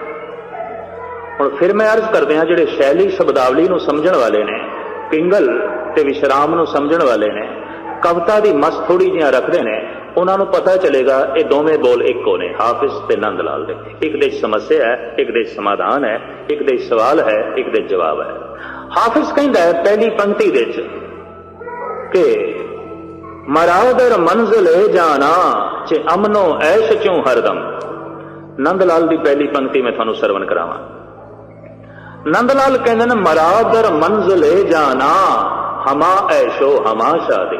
ਕਾਫੀਆ ਮਿਲ ਰਿਹਾ, ਸ਼ੈਲੀ ਰਵਾਨੀ ਮਿਲ ਰਹੀ ਹੈ। ਨੰਦ ਲਾਲ ਕਹਿੰਦੇ ਨੇ ਐ ਹਾਫਿਜ਼ ਜਿਸ ਰਸਤੇ ਤੇ ਮੈਂ ਚੱਲਿਆ, ਨਿਤ ਦੀਆਂ ਖੁਸ਼ੀਆਂ, ਨਿਤ ਦੇ ਸ਼ਾਦੀਆਂ ਨੇ, ਨਿਤ ਦਾ ਖੇੜਾ, ਨਿਤ ਦੀ ਮਸਤੀ। ਤੂੰ ਕਿਹੜੇ ਰਸਤੇ ਤੇ ਚੱਲ ਪਿਆ? ਨਿਤ ਦਾ ਹੀ ਗਮ, ਨਿਤ ਦੀ ਵਿਪਤਾ ਲੈ ਬੈਠਾ, ਨਿਤ ਦਾ ਦੁੱਖ ਲੈ ਬੈਠਾ। ਰੱਬ ਦੇ ਮਾਰਗ ਤੇ ਚੱਲਦਿਆਂ ਹੋਇਆਂ ਵੀ ਪਿੱਟਦਾ ਜਾ ਰਿਹਾ, ਗਿਲੇ ਕਰਦਾ ਜਾ ਰਿਹਾ, ਸ਼ਿਕਵੇ ਕਰਦਾ ਜਾ ਰਿਹਾ। ਕਿਹੜਾ ਰਸਤਾ ਤੂੰ ਪਕੜ ਲਿਆ? ਮਰਾਦਰ ਮੰਜ਼ਿਲ ਜਾਣਾ ਹਮਾ ਐਸ਼ੋ ਹਮਾ ਸ਼ਾਦੀ ਜਰਸ ਬੇਹੂਦਾ ਮੇ ਨਾਲਦ ਕੁਜਾ ਬੰਦੇ ਮਹਿਮਲਾ। ਨੰਦ ਲਾਲ ਹਾਫਿਜ਼ ਕਹਿੰਦਾ ਜਰਸ ਫਰਿਆਦ ਉਮੀਦਾਰਦ ਕਿ ਬਰਬੰਦੇਦ ਮਹਿਮਲਾ। ਮੌਤ ਦਾ ਘੜਿਆਲ ਵੱਜ ਪੈਂਦਾ ਤੇ ਖਿੰਡਿਆ ਹੋਇਆ ਸਮਾਨ ਮੈਂ ਫਿਰ ਬਣਨਾ, ਹਾਫਿਜ਼ ਇੰਜ ਕਹਿੰਦਾ। ਤੇ ਭਾਈ ਸਾਹਿਬ ਕਹਿੰਦੇ ਨੇ ਜਰਸ ਬੇਹੂਦਾ ਮੇ ਨਾਲਦ ਕੁਜਾ ਬੰਦੇ ਮਹਿਮਲਾ। ਇਹ ਮੌਤ ਦਾ ਘੜਿਆਲ ਐਵੇਂ ਬੇਹੂਦਾ ਪਿਆ ਬੋਲਦਾ ਹੈ, ਫਿਜ਼ੂਲ ਪਿਆ ਬੋਲਦਾ ਹੈ। ਅਸੀਂ ਤੇ ਮਨ ਦੀ ਗਠੜੀ ਬਨ ਕੇ ਰੱਖੀ, ਕਦੀ ਖਿਲੇਰੀ ਹੀ ਨਹੀਂ, ਸਮਾਨ ਕਦੀ ਖਿੰਡਾਇਆ ਹੀ ਨਹੀਂ, ਬਨ ਕੇ ਰੱਖੀ। ਸਾਡੀ ਨਿਤ ਚੱਲਣੇ ਦੀ ਤਿਆਰੀ, ਅਸੀਂ ਤੇ ਤਿਆਰ ਬੈਠੇ ਹਾਂ। ਕੱਲ ਦੀ ਮੌਤ ਆਉਂਦੀ ਭਾਵੇਂ ਅੱਜ ਆ ਜਾਏ। ਜਿਸ ਮਰਨੇ ਤੇ ਜਗ ਡਰੇ ਮੇਰੇ ਮਨ ਆਨੰਦ, ਮਰਨੇ ਹੀ ਤੇ ਪਾਈਏ ਪੂਰਨ ਪਰਮਾਨੰਦ। ਐ ਹਾਫਿਜ਼, ਤੈਨੂੰ ਗਮ ਹੋ ਸਕਦਾ ਇਸ ਘੜਿਆਲ ਦਾ, ਕਿਉਂਕਿ ਤੂੰ ਸਮਾਨ ਸਾਰਾ ਖਿਲੇਰ ਬੈਠਾ, ਹੁਣ ਸਮੇਟੇਗਾ, ਬੰਨੇਗਾ। ਤੇ ਅਸੀਂ ਕਦੀ ਖਿਲੇਰਿਆ ਹੀ ਨਹੀਂ, ਬਨ ਕੇ ਬੈਠੇ, ਤਿਆਰ ਬੈਠੇ। ਜਰਸ ਬੇਹੂਦਾ ਵੇ ਨਾਲ, ਕੋਈ ਇਸ ਢੰਗ ਨਾਲ ਵੀ ਕਹਿ ਸਕਦਾ ਹੈ ਮੌਤ ਦਾ ਘੜਿਆਲ ਬੇਹੂਦਾ ਪਿਆ ਬੋਲਦਾ। ਗੁਰੂ ਗੋਬਿੰਦ ਸਿੰਘ ਜੀ ਮਹਾਰਾਜ ਦੇ ਚਰਨਾਂ 'ਚ ਰਹਿ ਕੇ ਪਤਾ ਚੱਲਿਆ ਮੌਤ ਬੇਹੂਦਾ ਹੈ, ਕੁਛ ਵੀ ਨਹੀਂ। ਅਸੀਂ ਤੇ ਤਿਆਰ ਬੈਠੇ, ਗਠੜੀ ਬਨ ਕੇ ਰੱਖੀ, ਸਾਡੀ ਨਿਤ ਚੱਲਣੇ ਦੀ ਤਿਆਰੀ। ਜਰਸ ਬੇਹੂਦਾ ਮੇ ਨਾਲ। ਕਿਤਨੇ ਇਹ ਪਾਇਦਾਰ ਰੱਬੀ ਸ਼ਾਇਰ ਨੇ। ਕਹਿੰਦੇ ਨੇ ਆਪ ਦੇ ਕੋਲ ਇੱਕ ਐਸਾ ਸੰਸਾਰੀ ਸ਼ਾਇਰ ਆਇਆ ਜਿਸ ਨੇ ਲੈਲਾ ਤੇ ਮਜਨੂ ਦਾ ਕਿੱਸਾ ਲਿਖਿਆ ਸੀ। ਤੇ ਆ ਕੇ ਕਹਿਣ ਲੱਗਾ, ਭਾਈ ਨੰਦ ਲਾਲ, ਮੈਂ ਸੁਣਿਆ ਗੁਰੂ ਗੋਬਿੰਦ ਸਿੰਘ ਜੀ ਮਹਾਰਾਜ ਤੁਹਾਡੇ ਤੇ ਬੜੇ ਪ੍ਰਸੰਨ ਨੇ ਤੇ ਕਵੀਆਂ ਦੇ ਚੋਂ ਸਿਰਮੌਰ ਰੁਤਬਾ ਤੁਹਾਨੂੰ ਦਿੱਤਾ ਹੈ, ਤੁਹਾਡੀ ਬੜੀ ਪ੍ਰਤਿਸ਼ਠਾ ਕਰਦੇ ਨੇ, ਬੜੀ ਗੱਲ ਹੈ ਤੁਹਾਡੀ ਗੁਰੂ ਘਰ ਦੇ ਵਿੱਚ। ਤੇ ਮੈਂ ਵੀ ਕੁਝ ਨਜ਼ਮਾਂ ਲਿਖੀਆਂ ਨੇ, ਸੁਣੋ। ਜਿਹੜਾ ਇੰਨਾ ਵੱਡਾ ਸ਼ਾਇਰ ਹੈ, ਕੁਦਰਤੀ ਗੱਲ ਹੈ ਸ਼ਾਇਰੀ ਦਾ ਸਰੋਤਾ ਹੋਵੇਗਾ, ਤਾਂ ਮੈਂ ਸਰੋਤਾ ਲੱਭਦਾ ਫਿਰਦਾ ਸੀ, ਤੁਸੀਂ ਮੇਰੀਆਂ ਕੁਝ ਨਜ਼ਮਾਂ ਸੁਣੋ। ਭਾਈ ਸਾਹਿਬ ਕਹਿਣ ਲੱਗੇ, ਸੁਣਾ। ਉਹਨੇ ਪਹਿਲੀ ਨਜ਼ਮਾਂ ਵਿੱਚ ਮਜਨੂ ਦੀ ਜੀਵਨ ਕਥਾ ਸੁਣਾ ਦਿੱਤੀ। ਭਾਈ ਸਾਹਿਬ ਸੁਣਦੇ ਰਹੇ। ਫਿਰ ਉਹ ਕਹਿਣ ਲੱਗਾ, ਮੈਂ ਹੁਣ ਲੈਲਾ ਦੀ ਕਥਾ ਸੁਣਾਣਾ। ਭਾਈ ਨੰਦ ਲਾਲ ਬੋਲਦੇ ਨੇ, ਇਸੇ ਦੀਵਾਨੇ ਗੋਇਆ ਦੀ ਨਜ਼ਮ ਹੈ। ਭਾਈ ਸਾਹਿਬ ਕਹਿੰਦੇ ਨੇ, ਮਗੋ ਅਜ਼ ਹਾਲੇ ਲੈਲੀ, ਹੁਣ ਨਾ ਸੁਣਾ, ਮੈਂ ਨਹੀਂ ਸੁਣਨਾ। ਮਗੋ ਅਜ਼ ਹਾਲੇ ਲੈਲੀ ਬਾਦਲੇ ਸ਼ੌਰੀ ਦਾ ਐ ਗੋਇਆ ਕਿ ਸ਼ਰਾਏ ਕਿੱਸਾ ਹੈ ਮਜਨੂ ਮਰਾ ਦੀਵਾਨਾ ਮੇ ਸਾਜ਼ਤ। ਮਜਨੂ ਦੀ ਗੱਲ ਤੂੰ ਕੀ ਸੁਣਾਈ ਹੈ, ਮੇਰੇ ਮਨ ਵਿੱਚ ਹੁਣ ਹੋਰ ਸੁਣਨ ਦੀ ਤਾਬ ਨਹੀਂ। ਚਿੱਤ ਗੁਰੂ ਦੇ ਚਰਨਾਂ ਨਾਲ ਜੁੜ ਗਿਆ, ਸ਼ਬਦ ਵਿੱਚ ਸੁਰਤ ਇੱਕਮਿਕ ਹੋ ਗਈ। ਲੈਲਾ ਦੀ ਗੱਲ ਸੁਣਨ ਦੀ ਹੁਣ ਤਾਬ ਨਹੀਂ। ਸੰਸਾਰੀ ਤੌਰ ਤੇ ਇਸ ਢੰਗ ਦਾ ਪ੍ਰੇਮ ਆਉਂਦਾ, ਹਿਰਦਾ ਜੁੜ ਗਿਆ ਗੁਰੂ ਦੇ ਚਰਨਾਂ 'ਚ। ਕਮਾਲ ਦੀ ਗੱਲ ਮਜਨੂ ਦੀ ਸੁਣੀ, ਜੁੜ ਗਿਆ ਗੁਰੂ ਗੋਬਿੰਦ ਸਿੰਘ ਜੀ ਦੇ ਨਾਲ। ਤੇ ਉਹ ਬੰਦੇ ਕਿਤਨੇ ਪੱਥਰ ਦਿਲ ਨੇ ਕਿ ਗੁਰੂ ਗੋਬਿੰਦ ਸਿੰਘ ਜੀ ਦੀ ਗੱਲ ਸੁਣ ਕੇ ਵੀ ਗੁਰੂ ਗੋਬਿੰਦ ਸਿੰਘ ਨਾਲ ਨਾ ਜੁੜਨ, ਗੁਰੂ ਨਾਨਕ ਦੀ ਗੱਲ ਸੁਣ ਕੇ ਵੀ ਗੁਰੂ ਨਾਨਕ ਨਾਲ ਨਾ ਜੁੜਨ। ਗੱਲ ਮਜਨੂ ਦੀ ਸੁਣੀ, ਜੁੜ ਗਿਆ ਕਲਗੀਧਰ ਨਾਲ। ਗੱਲ ਮਜਨੂ ਦੀ ਸੁਣੀ, ਸ਼ਬਦ ਵਿੱਚ ਸੁਰਤ ਜੁੜ ਗਈ। ਭਾਈ ਸਾਹਿਬ ਦਾ ਇਸ ਢੰਗ ਦਾ ਹਿਰਦਾ ਬੈਰਾਗੀ ਹੈ। ਭਾਈ ਜੀ ਕਹਿੰਦੇ ਨੇ, ਇਹ ਮੌਤ ਦਾ ਘੜਿਆਲ ਬੇਹੂਦਾ ਪਿਆ ਬੋਲਦਾ। ਅਸੀਂ ਤੇ ਗਠੜੀ ਬਨ ਕੇ ਰੱਖੀ, ਤਿਆਰ ਬੈਠੇ ਹਾਂ। ਜਰਸ ਬੇਹੂਦਾ ਮੇ ਨਾਲ ਕੁਝਾ ਬੰਦੇ ਮਹਿਮਲਹਾ। ਅਗਾਂ ਚਲ ਕੇ ਜਿਹੜਾ ਹਾਫਿਜ਼ ਨੇ ਕਿਹਾ, ਸ਼ਬੇ ਤਾਰੀਕ ਬੀਮੇ ਮੌਜ ਗਰਦਾ ਬੇਚੁਨੀ ਆਲ। ਰਾਤ ਹਨੇਰੀ ਹੈ ਔਰ ਦਰਿਆ ਦੀਆਂ ਲਹਿਰਾਂ ਵਿੱਚ ਮੈਂ ਫਸ ਗਿਆ, ਘੁੰਮਣ ਘੇਰੀ 'ਚ। ਪਾਰਲਾ ਕੰਡਾ ਦਿਖਾਈ ਨਹੀਂ ਦਿੰਦਾ, ਉਰਾਰ ਤੋਂ ਦੂਰ ਆ ਗਿਆ, ਬਈ ਸੰਸਾਰ ਤੋਂ ਤੇ ਦੂਰ ਆ ਗਿਆ, ਖੁਦਾ ਦਾ ਘਰ ਦਿਖਾਈ ਨਹੀਂ ਦਿੰਦਾ। ਘੁੰਮਣ ਘੇਰੀ 'ਚ ਫਸ ਗਿਆ, ਦੁਬਦਾ ਦੇ ਨਾਲ ਕੋਈ ਹੈ ਨਹੀਂ, ਰਹਿਬਰ ਕੋਈ ਹੈ ਨਹੀਂ, ਚਾਨਣਾ ਵੀ ਕੋਈ ਨਹੀਂ, ਅੰਧੇਰਾ। ਸ਼ਬੇ ਤਾਰੀਕ ਬੀਮੇ ਮੌਜ ਗਰਦਾ ਵੇਚੋ ਨਹੀਂ ਆਇਲ ਕੁਜਾਦਾ ਨਿੰਦੇ ਹਾਲੇ ਮਾਂ ਸੁਬੁਕ ਸਾਰਾਨੇ ਸਾਹਿਲਾ। ਹੁਣ ਉਹ ਬੰਦੇ ਮੇਰਾ ਹਾਲ ਕੀ ਜਾਣਨ ਜਿਹੜੇ ਸਾਹਿਲ ਤੇ ਖੜੇ ਨੇ। ਭਾਈ ਸਾਹਿਬ ਇਸ ਦਾ ਜਵਾਬ ਦਿੰਦੇ ਨੇ, ਬੜਾ ਕੀਮਤੀ ਹੈ। ਭਾਈ ਸਾਹਿਬ, ਭਾਈ ਨੰਦ ਲਾਲ, ਕਦੀ ਇਸ ਸ਼ੌਕ ਦੇ ਨਾਲ ਪੜ੍ਹਨਾ। ਭਾਈ ਜੀ ਕਹਿੰਦੇ ਨੇ, ਖੁਦਾ ਹਾਜ਼ਰ ਬਵਦਾਇਨ। ਤੂੰ ਕਹਿੰਦਾ ਮੈਨੂੰ ਪਾਰਲਾ ਕੰਡਾ ਨਹੀਂ ਦਿਖਾਈ ਦਿੰਦਾ, ਮੈਨੂੰ ਖੁਦਾ ਹਾਜ਼ਰ ਨਾਜ਼ਰ ਦਿਖਾਈ ਦਿੰਦਾ। ਖੁਦਾ ਹਾਜ਼ਰ ਬਵਦਾਇਨ ਬਬੀ ਦੀਦਾਰ ਪਾਕਿਸ਼ਰਾ। ਮੈਂ ਉਹਦਾ ਪਾਕ ਦੀਦਾਰ ਇਹਨਾਂ ਦੋ ਅੱਖਾਂ ਨਾਲ ਕਰਦਾ। ਤੈਨੂੰ ਪਾਰਲਾ ਕੰਡਾ ਦਿਖਾਈ ਨਹੀਂ ਦਿੰਦਾ, ਤੂੰ ਕਿਹੜੇ ਰਸਤੇ ਤੇ ਚੱਲ ਪਿਆ? ਅਸੀਂ ਤੇ ਉਸ ਰਸਤੇ ਤੇ ਪੈਰ ਰੱਖਿਆ ਜਿੱਥੇ ਪਾਰਲਾ ਕੰਡਾ ਪਹਿਲੇ ਦਿਖਾਈ ਦੇਣ ਲੱਗ ਪਿਆ, ਤੇ ਪਾਰਲੇ ਕੰਡੇ ਨੂੰ ਵੇਖ ਕੇ ਹੀ ਚੱਲ ਪਿਆ। ਪਹਿਲਾ ਵਤ ਸਿਆਣੀ ਹੈ ਤਾਂ ਕੀ ਜੇ ਵਾਪਾਰ। ਤੂੰ ਕਿਹੜੇ ਮਾਰਗ ਤੇ ਚੱਲ ਪਏ, ਤੈਨੂੰ ਪਾਰਲਾ ਕੰਡਾ ਨਹੀਂ ਦਿਖਾਈ ਦਿੰਦਾ। ਖੁਦਾ ਹਾਜ਼ਰ ਬਵਦਾਇਨ ਬੰਬੀ ਦੀ ਦਾਰੇ ਪਾਕਿਸ਼ਰਾ। ਹੁਣ ਜਿਤਨੇ ਚਿਰ ਤੱਕ ਨਿਰੰਕਾਰ ਦੀ ਅੰਦਰ ਕੋਈ ਝਲਕ ਨਾ ਪਵੇ ਤੇ ਸੰਸਾਰ ਛੱਡਣਾ ਬੜੀ ਔਖੀ ਗੱਲ ਹੈ। ਵੱਡੀ ਲਕੀਰ ਜਿਤਨੇ ਚਿਰ ਤੱਕ ਖਿੱਚੀਏ ਨਾ ਤੇ ਦੂਸਰੀ ਤੇ ਵੱਡੀ ਆਪਣੇ ਆਪ ਬਣੀ ਰਹਿੰਦੀ ਹੈ। ਉਹਨੂੰ ਛੋਟਾ ਕਰਨ ਦਾ ਇਹੀ ਤੇ ਵਸੀਲਾ ਹੈ। ਪਰਮ ਰਸ ਦੇ ਮਿਲਦਿਆਂ ਵਿਖੇ ਰਸ ਹਟ ਜਾਂਦੇ ਨੇ। ਪਰਮ ਜ਼ਿੰਦਗੀ ਦੇ ਮਿਲਦਿਆਂ ਇਸ ਜ਼ਿੰਦਗੀ ਦਾ ਮੋਹ ਮਿਟ ਜਾਂਦਾ ਹੈ। ਪਰਮ ਕਰਤਾਰ ਦਾ ਰਸ ਮਿਲਦਿਆਂ ਸੰਸਾਰ ਦੇ ਵਿਖੇ ਰਸ ਤੋਂ ਮਨੁੱਖ ਇੱਕ ਪਾਸੇ ਹੋ ਜਾਂਦਾ ਹੈ। ਭਾਈ ਸਾਹਿਬ ਕਹਿੰਦੇ ਨੇ ਖੁਦਾ ਹਾਜ਼ਰ ਬਵਦਾਇਮ ਬਦੀ ਦੀ ਦਾਰੇ ਪਾਕਸ਼ਰਾ ਨਾ ਗਰਦਾ ਬੋ ਦਰੋ ਆਇਲ ਨਾ ਦਰਿਆਓ ਨਾ ਸਾਹਿਲ ਆ। ਮੇਰੇ ਗੁਰੂ ਨੇ ਮੇਰੇ ਮੁਰਸ਼ਦ ਨੇ ਮੈਨੂੰ ਐਸੇ ਮਾਰਗ ਤੇ ਤੋਰਿਆ, ਨਾ ਦਰਿਆ ਪੈਂਦਾ ਨਾ ਘੁੰਮਣ ਘੇਰੀਆਂ ਨੇ, ਸਾਨੂੰ ਤੇ ਪਾਰ ਪ੍ਰਮਾਤਮਾ ਦਿਸਦਾ ਪਿਆ, ਪਹੁੰਚ ਗਏ ਆ। ਤੂੰ ਕਿਹੜੇ ਰਸਤੇ ਤੇ ਚੱਲੇ ਆ? ਹਾਫਿਜ਼ ਨੂੰ ਸਿੱਧਾ ਜਵਾਬ ਦਿੱਤਾ, ਰਹਿਬਰ ਮੇਰਾ ਮੁਰਸ਼ਦ ਮੇਰੇ ਨਾਲ ਹੈ, ਖੁਦਾ ਹਾਜ਼ਰ ਬਵੱਦਾ ਹੈ। ਤੂੰ ਕਹਿੰਦਾ ਮੈਨੂੰ ਪਾਰਲਾ ਕੰਡਾ ਨਹੀਂ ਦਿਖਾਈ ਦਿੰਦਾ ਤੇ ਮੈਂ ਇਹਨਾਂ ਅੱਖਾਂ ਨਾਲ ਵੇਖ ਰਿਹਾ। ਤੂੰ ਕਹਿੰਦਾ ਮੇਰੇ ਨਾਲ ਕੋਈ ਨਹੀਂ ਤੇ ਮੇਰਾ ਮੁਰਸ਼ਦ ਮੇਰੇ ਨਾਲ ਹੈ, ਅੱਠੇ ਪੈਰ। ਮੈਨੂੰ ਐਸੇ ਮੁਰਸ਼ਦ ਦੀ ਜੋ ਹੈ ਮਿਲਾਪ ਹੋ ਗਈ ਹੈ, ਮਿਲਨ ਹੋ ਗਿਆ ਹੈ, ਜਿਹੜਾ ਕਦੀ ਮੈਥੋਂ ਵਿਛੜਦਾ ਨਹੀਂ। ਤੋ ਐਸਾ ਮੁਰਸ਼ਦ ਸਿਰਫ ਸ਼ਬਦ ਹੋ ਸਕਦਾ।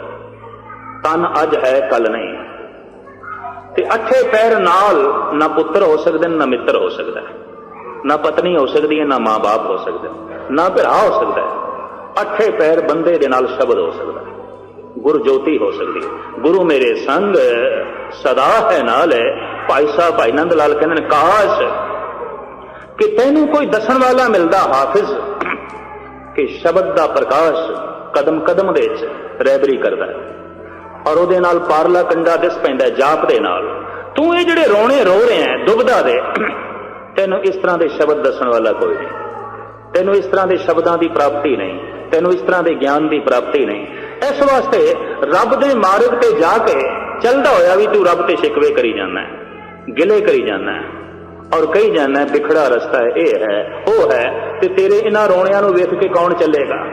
ਭਾਈ ਸਾਹਿਬ ਭਾਈ ਨੰਦ ਲਾਲ ਬੜਾ ਹੌਸਲਾ ਵਧਾਉਂਦੇ ਨੇ, ਮਰਾਦਰ ਮੰਜ਼ਲੇ ਜਾਣਾ ਹਮਾ ਐਸ਼ੋ ਹਮਾ ਸ਼ਾਦੀ। ਰੋਜ਼ ਦੀਆਂ ਖੁਸ਼ੀਆਂ ਨੇ, ਰੋਜ਼ ਦਾ ਆਨੰਦ ਹੈ, ਰੋਜ਼ ਦੇ ਖੇੜੇ ਨੇ। ਹਾਫਿਜ਼ ਜਿਸ ਰਸਤੇ ਤੇ ਮੈਂ ਚੱਲਿਆ ਗਮ ਹੈ ਹੀ ਕੋਈ ਨਹੀਂ, ਦੁੱਖ ਨਹੀਂ, ਸਭ ਸੁਖ ਹੀ ਹੈ ਰੇ, ਏਕਾ ਏਕੀ ਨੇਤੇ। ਗੁਰੂ ਅਰਜਨ ਦੇਵ ਜੀ ਮਹਾਰਾਜ ਕਹਿੰਦੇ ਨੇ, ਜਿਸ ਰਸਤੇ ਤੇ ਅਸੀਂ ਚੱਲੇ ਦੁੱਖ ਹੈ ਹੀ ਕੋਈ ਨਹੀਂ, ਸੰਤਾਪ ਹੈ ਹੀ ਨਹੀਂ, ਹਾਰ ਹੈ ਹੀ ਨਹੀਂ।